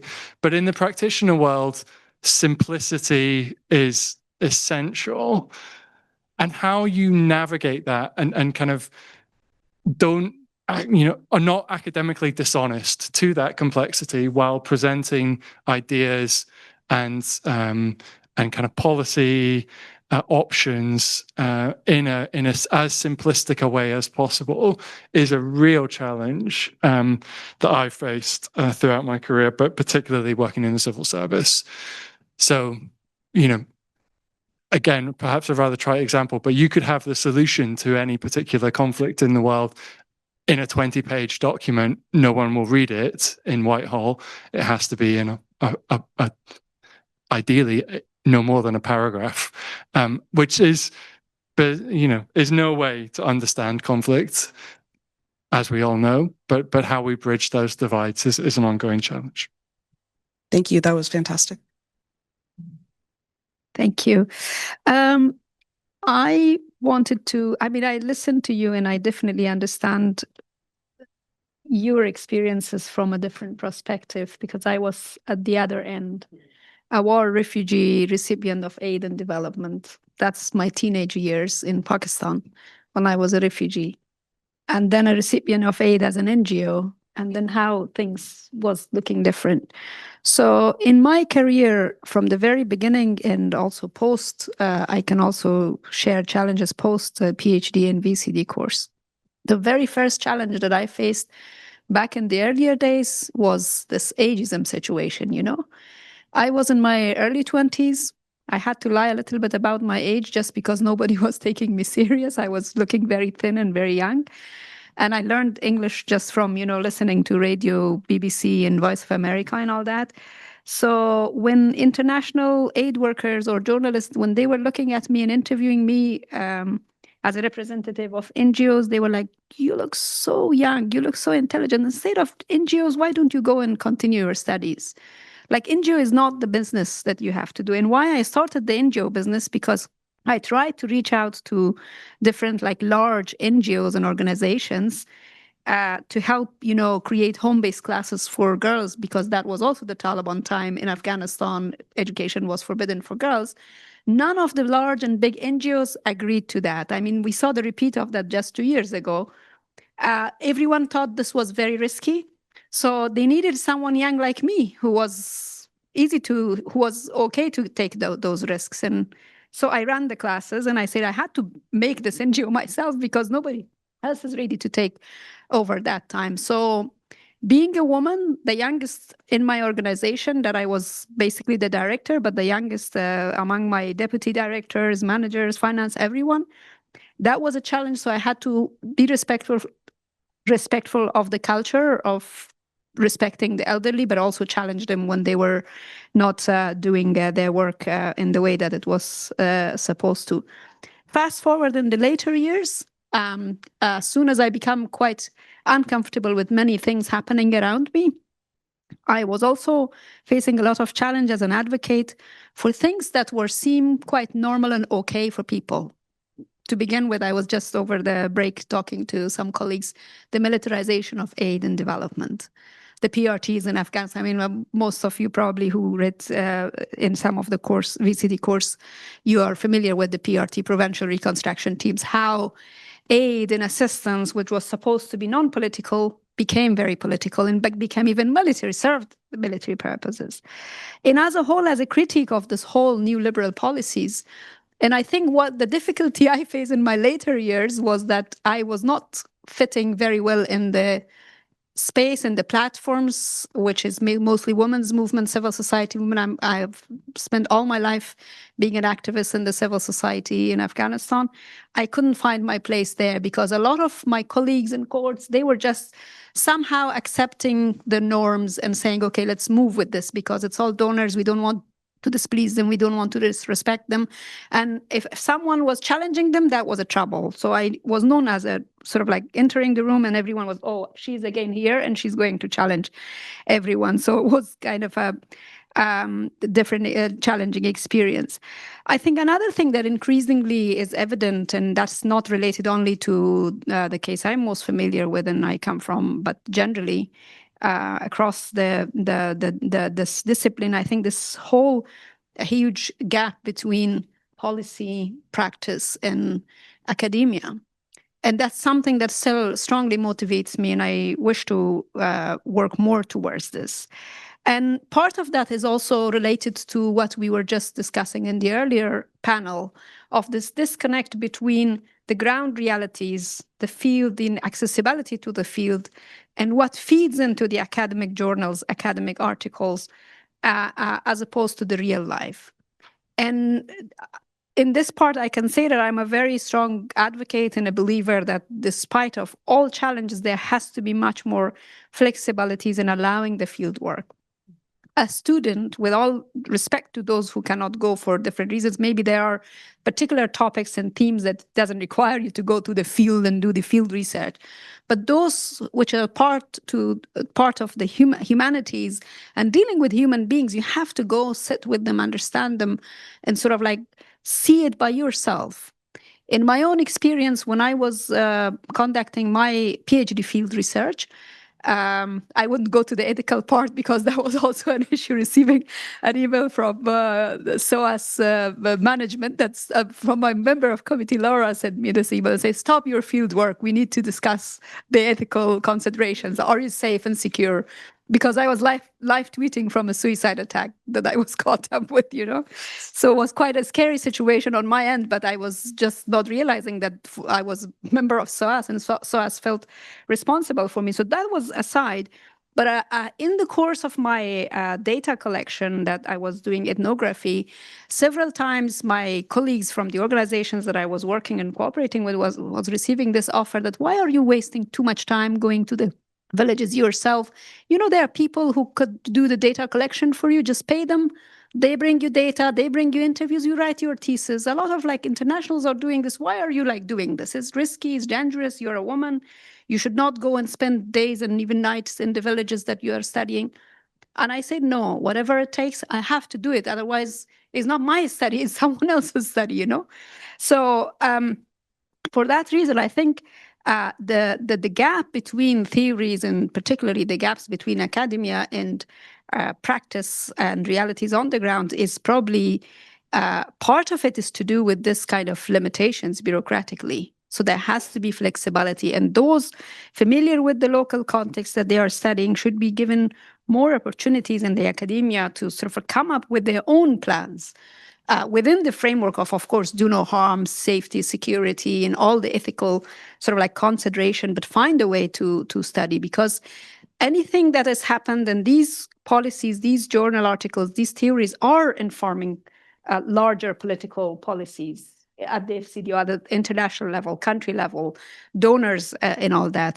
So I think I just have more to share, but I think time is limited. So I appreciate this. Something I love about this panel is that you all have so much experience, and you're obviously so passionate about this work. It's incredibly exciting. I hate cutting you all off. Thank you so much. And I mean, all of you have hit on really important information regarding, you know, navigating this world, or this field specifically, having kids and having a family in it, surviving in the field, things of that sort, and that you don't often get to hear. So thank you so much. Our next question is, in this highly complex and difficult world with multiple intersecting crises, what are the skills and capabilities you think young people hoping to work in this field really need to develop? Robert, if you'd like to start. Sure. Thank you, Winnie. I found this question really challenging, actually. I don't really know, would be the honest answer, I'm afraid, but it's probably an insufficient answer. And I was struck, and I agree with what Jonathan said earlier, that about the sense of people in the organization that I work in, and people in Whitehall, slightly kind of panicking that the kind of there's a sense that the models that we had before, the models that we were using or to understand the world, no longer make sense.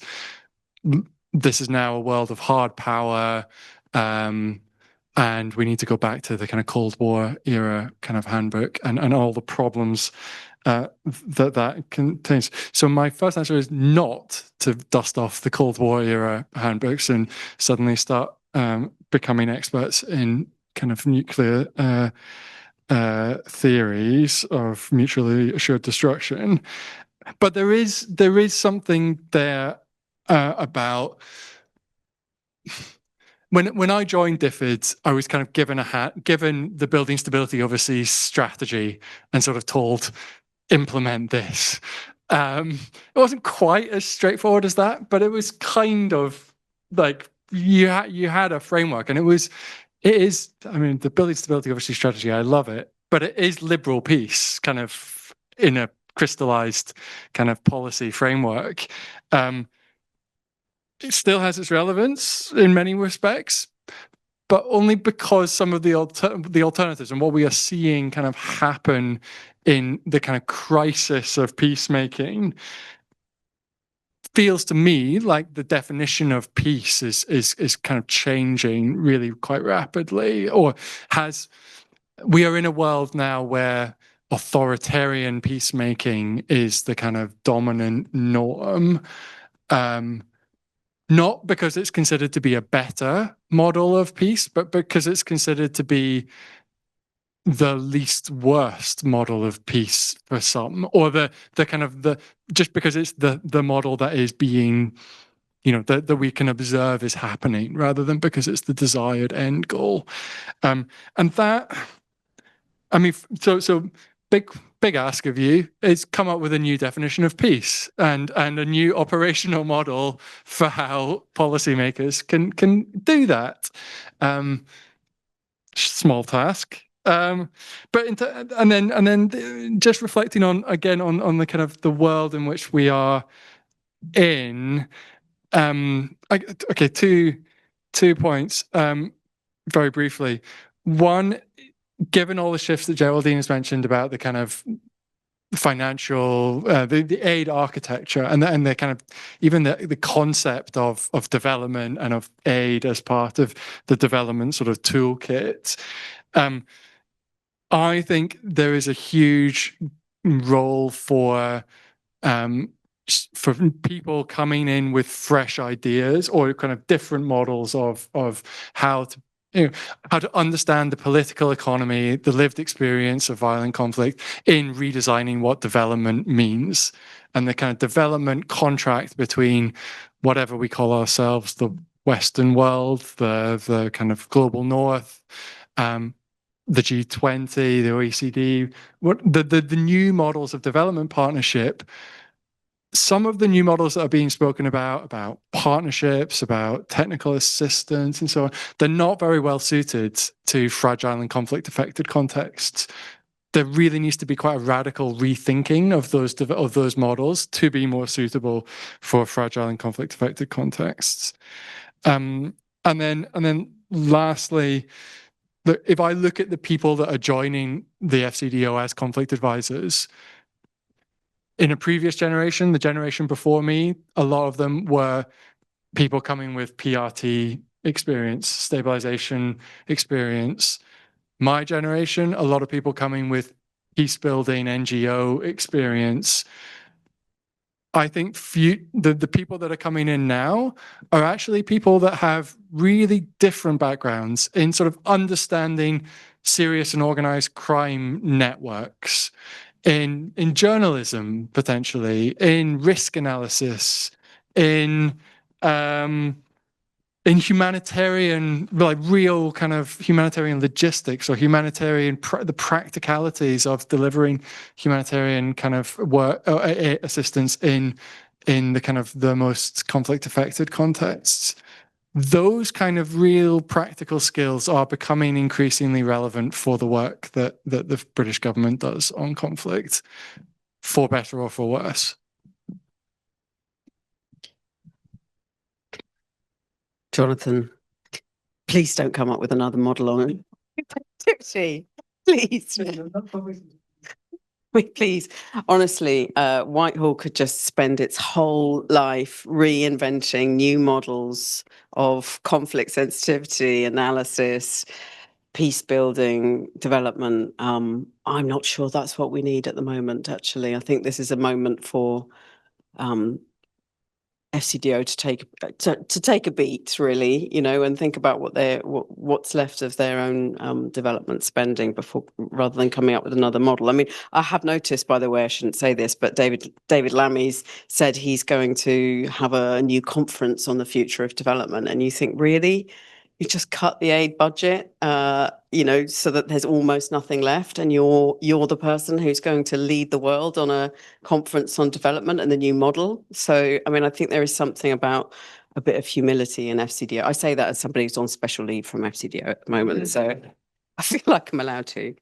I mean, in terms of the things that I think that, skills and capabilities, I think I came up with 5. I think the most important one is sort of intellectual curiosity and an ability to ask questions. I think probably what this course has given you is an incredibly helpful framework to see and understand and think about the world. But then when that sort of touches reality of different contexts, it's not necessarily, you need to adapt, and you need to adapt by asking questions, triangulating, and asking all sorts of different people the same questions before coming to your conclusions. I think questioning is the most important skill in the modern world, especially with kind of fake media, false narratives, all the kind of things that you need to work your way through. An ability to look at the world and question it and think again is going to stand you in such good stead in whatever you do. So I think that's number 1. I think 2 is passion. Of course, I think you're going to be in the workplace for an extremely long time, getting out of bed and getting on the tube or whatever you're going to do. So, just do something that you're passionate about. I mean, I definitely know in my career, I felt sort of pressured to sort of join the senior civil service. And I think I definitely lost my passion by becoming a generalist corporate bot sort of. So, I do think just kind of stick on what you're really passionate about. I think resilience as well. I think it's a really tough time to be trying to work on these really difficult, intractable issues that you're probably not going to be able to solve, but you want to try and make a contribution to them. So having a real sort of resilience is important. And actually the thing that I've failed all my life with is an ability to sort of make a fool of yourself a bit, sort of put yourself in uncomfortable situations, stand up, network, sort of get out of your comfort zone. I've never really managed to do it very well, but that is a real recipe for success. And I can see that those people who sort of put themselves out there are the people who succeed. And then finally, humility. That's definitely the lesson I've learned. And I think I've learned it in the last 4 months in a kind of compressed way. Obviously, I hope I learned it at different stages in my life, but this is definitely a humbling moment. And I think taking humility into this work is really essential. Thank you so much. I think the topic of resiliency is coming up a lot throughout all of this. Thank you. Thank you so much. I think I fully agree with most of what you mentioned in terms of general advices, but just adding a few. In one is we've discussed since earlier session as well, this whole new situation and being familiar with the risk aspect and risk mitigation. A lot of time what happens particularly in the conflict affected settings is people coming with excellent skills, professional skills and degrees, but their understanding of risk is either very restricted to what they have probably learned in a course, or they don't have a proper framework to sort of like process the whole thing. So being familiar with all kind of risks and risk mitigation approaches is important. Another, partly it was touched upon, but this whole a new development and evolution of technology is changing the entire social science research, I can say. I mean, generally, but specifically on social sciences. So, for example, I think in the earlier days, it was completely not accepted pre-COVID to do like virtual interviews. But now most of the people are doing virtual interviews. I'm sitting in my little flat here in London, and I'm conducting hundreds of interviews with people in different parts of the world where I do my research. So, and in the ethical frameworks for these kind of virtual interviews and these kind of, use of technology for your purpose of research and understanding needs also more work. So there has to be more sort of probably courses, sessions to discuss about this more in a constructive way. And the whole AI and ChatGPTs and all that, it's a huge risk. I'm quite curious how the assessment of, first of all, for you as a student to sort of like look into your own development and to what extent you rely on technology and to what extent you rely on developing your own intellectual sort of like capabilities in this process. I think from what I learned in one of the events where an expert in OpenAI was discussing, this is something that is real, coming and evolving. And you cannot just say, oh, I'm like, I know very few people in my circles who are like completely like cutting, like they don't have emails, they boycott everything technology. That is not really healthy and realistic. So accept it, but accept it in a more sort of like conscious and constructive way and learn the skills about that. And I think also in the much broader sense, the whole global order that's is part of the title here as well, as we see it's evolving and changing, our understanding of development is very much, I can say, it's a very much oriented in the Western understanding of development. I heard China has very similar to Sustainable Development Goals. They have created their own like development goals or something. I don't know very well, but I mean, there's a whole parallel to UN, parallel to this kind of development approaches. China has its own system of working and collaborating and cooperating with different countries. Are we having the opportunity as students of international development studies, for example, to learn more about those and see like where there could be sort of like similarities, differences, and how to also be equipped?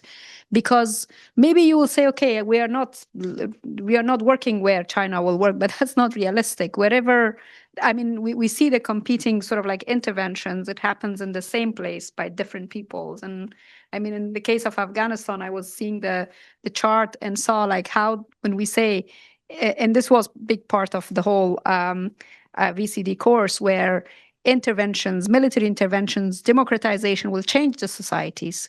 So you see that on the one hand, the years when there was more intervention, you see higher increase in violence, non-state actors' violence, and how that created more trouble. So in those senses, I think it's important to understand, because when you arrive there, probably as a diplomat or as an aid worker, as working with different, international national agencies, you are facing a lot of competitions from other actors. You have to be familiar with their conceptual understanding of development, cooperation, aid assistance, and anything. So I think in general, yeah, familiarity with different methodologies and more using innovative sort of like methodologies, I think is also key in if you follow the career of researcher, for example. Thanks. Thank you so much. I have one more question, but I do want to open it up to the audience because I know they have a lot of probably fantastic questions for you. Could I get 2 questions from the audience by chance? Someone will run to you with a microphone. I have one person in the back and then one person in the middle. I have one person back there. Thank you.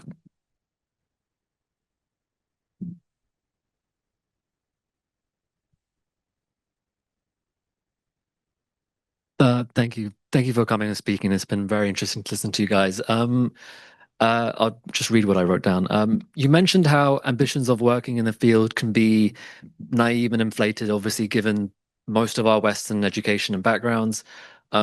So how does that understanding that positionality of where we are, or who we are, affect us as a new cohort of graduates working towards or currently in fieldwork practice or development roles like that, as a tool or experience, and especially in fragile and conflict settings? And how should we change how we further qualify ourselves and prepare ourselves for the changing landscape of development, obviously given aid cuts and shifting of policy? Or maybe how should we adapt as a response to it or away from it? So yeah, that was my question. Thank you very much. Thank you. And I'll take one more question. I have this woman with the long curly hair in the middle. Yeah, second row. Thank you.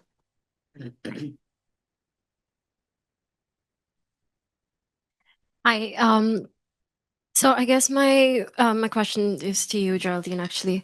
And you mentioned that you were a DDR advisor at some point, and I think it's more technical, so it's more, I just wanted to touch up more on that.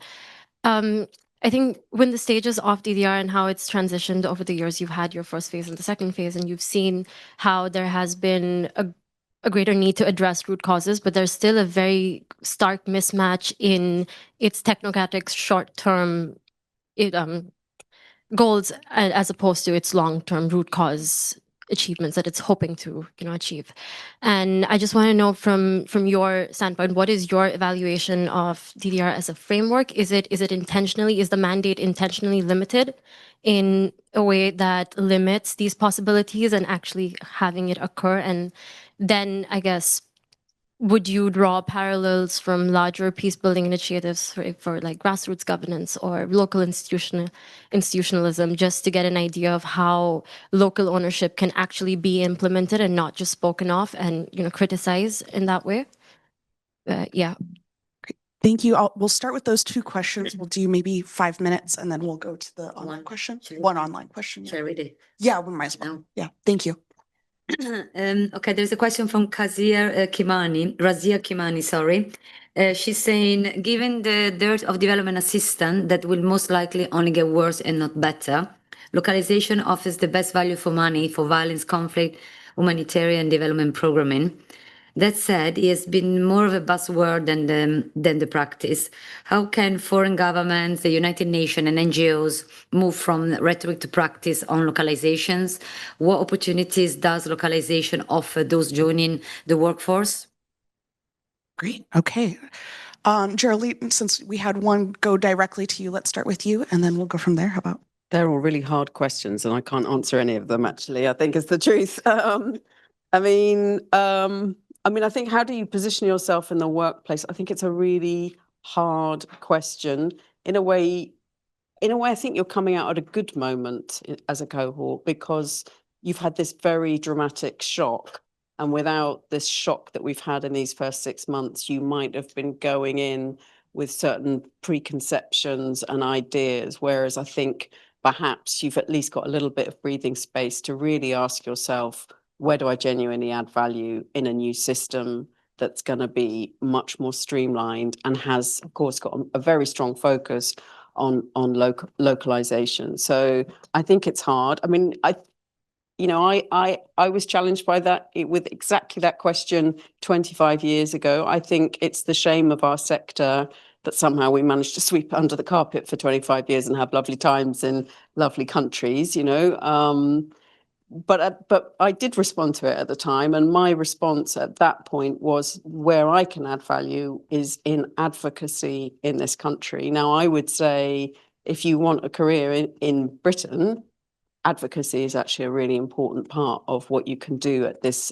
particular moment. But that's obviously not for everyone. But I think it's just useful just to ask your questions. There are a bunch of different answers to it, but yeah, I think just going through the process of thinking, gosh, where can I add value and what am I passionate about is as much as I can really say. DDR I haven't thought about for quite a long time. I mean, what I would say about it is, yes, it's a technical framework. At the time when I wrote the kind of guidelines for the UN on it with some other people, but there were a huge amount of DDR missions around the world. There was something like 30 of them. And what we were trying to do was to try and integrate how we looked at it. And I focused heavily on the kind of recovery and reintegration bit and how you integrate into longer term development programming. It surprises me that no one seems to ever really be talking about it, and maybe it's coming up again as a field. I mean, obviously the technocratic elements of those are really important. You know, how do you disarm people? You know, and how do you reintegrate them back into society?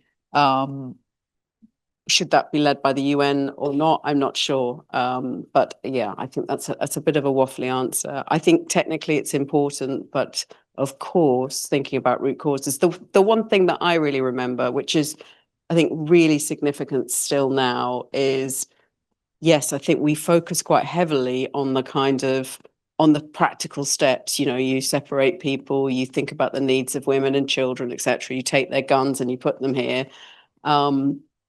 And actually, the really important part of DDR is actually around the kind of incentives of the people who you're demobilizing. So I worked quite heavily on the Sudan peace process at that time. And yes, you're right, we went through a very technocratic process, and you know, think about conflict sensitivity. We were all incredibly taken by surprise by the December 2013 outbreak of conflict in South Sudan. That was a complete blind spot, and that was taking a technocratic approach to a long-standing problem. But that takes a lot of understanding and investment. And I guess that's the real challenge and the risk that we're about to go into now. The money is going to be cut back to the bone from traditional sources at this point. And so the time and the luxury to do that proper understanding of what are the root causes and where are the risks and the grievances and what's going to demobilize what's going to sort of throw off that process in Sudan and South Sudan at the time, that requires a lot of time and money to invest in, and that there is a real risk that those are the things that are going to be cut back in favor of hard security, as people were talking about, and actually the stuff that I work on in terms of humanitarian response. So I think there's all sorts of risks around it. I'll leave it there, and I'll pass to you. Yeah, thanks, Geraldine. I mean, I agree with all of that. Again, and I was struck. I remember a real wobble when I first joined the civil service. When I first went to Afghanistan, the DFID head of office asked me to write a paper on what a DDR process would look like in Afghanistan. And I wrote a paper that said, that's a terrible idea at this current moment. We shouldn't be anyway involved in this. Here's all the reasons why it won't work. And the look on the head of office's face when he got this paper, I was like, that is not what that's not what I expected. That's not what I asked for. Tell me how it should work. And then we had a proper conversation about what I'd actually written and why I was right. But anyway, so I won't say anything more about DDR because I agree with everything that Geraldine said. I mean, I think on positionality, it's a really challenging question, and I'm glad that we then got a question about localization, because I think localization is that part, a really kind of central part of the development landscape, or kind of the future kind of, yeah, it is an essential trend to, and I don't know, maybe we'll see some actual progress towards that. And I mentioned before about needing to rethink the whole models and the whole kind of the idea of partnership and what that looks like.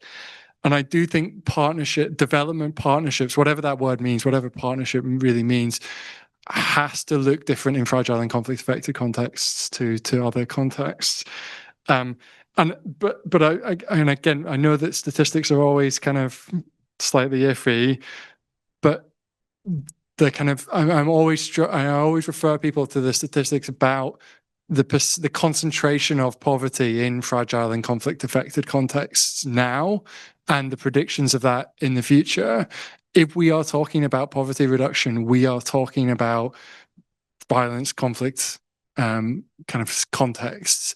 The point that Chris was referring to previously, it has always been the case that when we talk about development, we're talking about violence and conflict, but it is especially the case now and in the future. So I think it's absolutely essential that people with your academic grounding and conceptual understanding of that interrelation are bringing that perspective to to the kind of reshaping of the development architecture. I don't know exactly what models or how that looks in practice, but other than, again, to refer to my previous point about and the point about resilience, it's kind of build that and kind of don't take no for an answer when the models are being built that don't include the kind of the proper understanding of fragility or conflict in that. Thank you so much. Orzala, would you like to have the last word? Just a quick last word in terms of probably localization.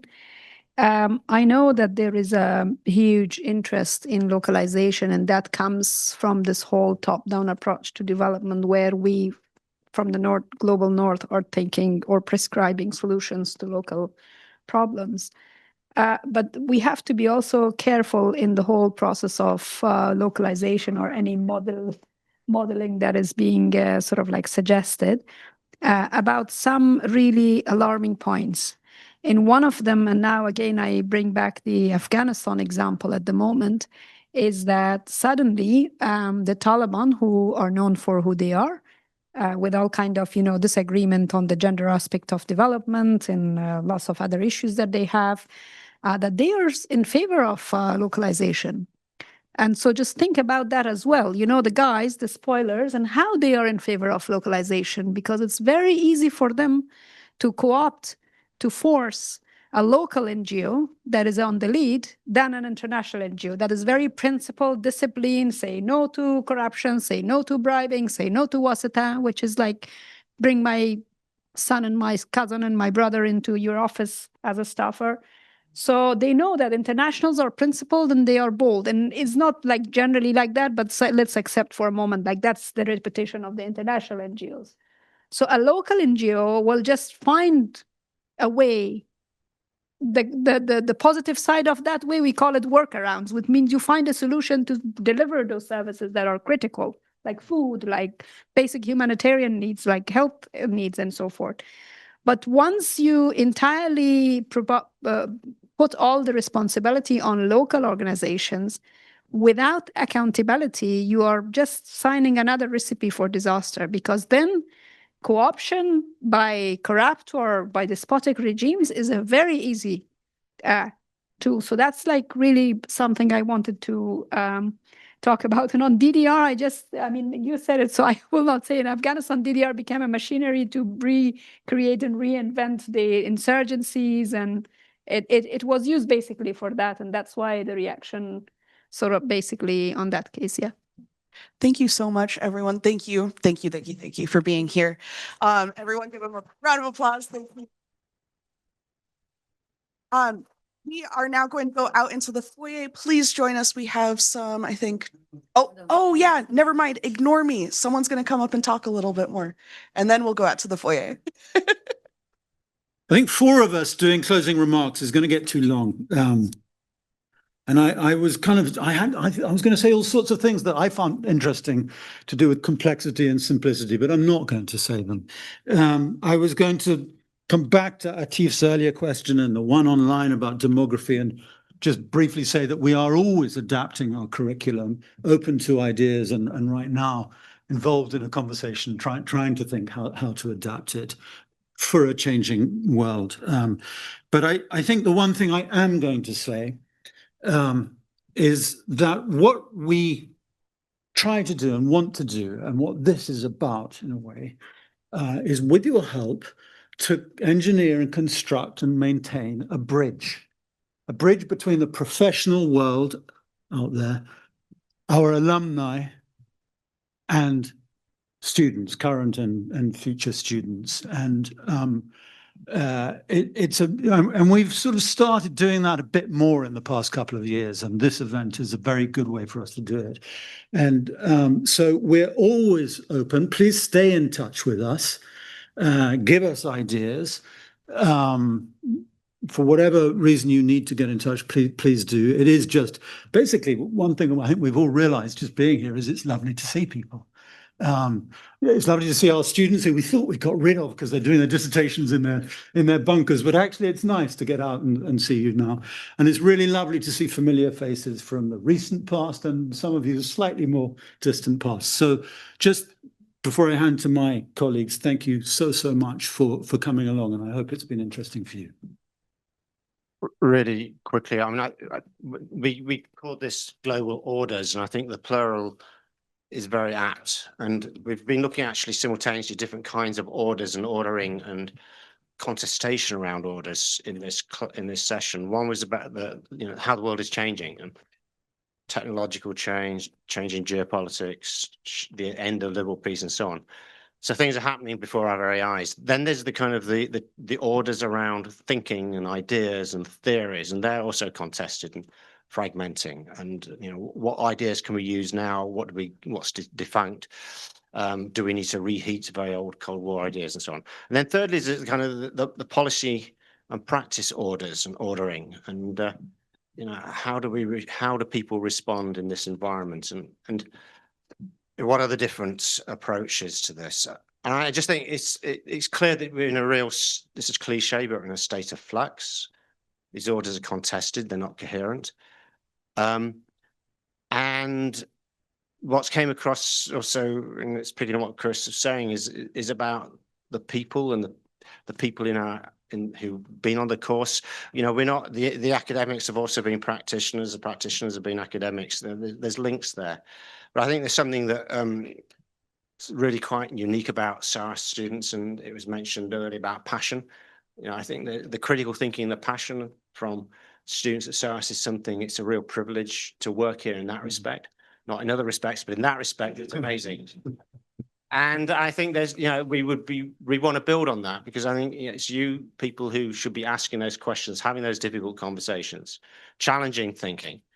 And so, yeah, let's look at ways of kind of keeping that conversation going in some shape or form.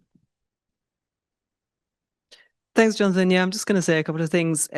One is that we've said all the way through teaching this program that there is violence that is inherent in development. And that's an easy thing to say from an academic perspective. It's a lot more tricky when we're talking about policy and practice, and we see the violence, and we inflict violence through the work that we do. So for me, it's always, you talk about violence and the way that it shapes development, and then you think, but is it development? And can we not think of a better form of development?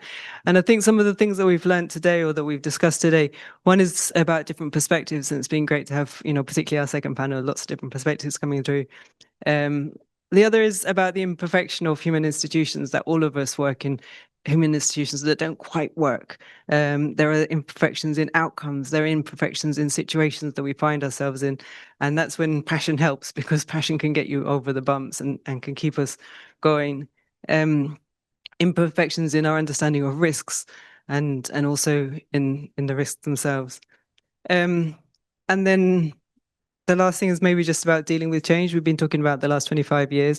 We've been dealing with change. We've been dealing with the way that the world has changed, and we've changed our methodologies and our analysis. But obviously, we're dealing with massive changes in the industry, let's say, of development at the moment, and everybody's feeling that creaking around them.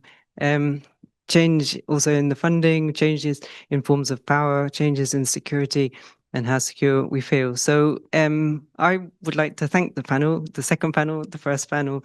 Congratulations to Chris and Jonathan for putting together, Angelica and Harbin as well. That's all for me.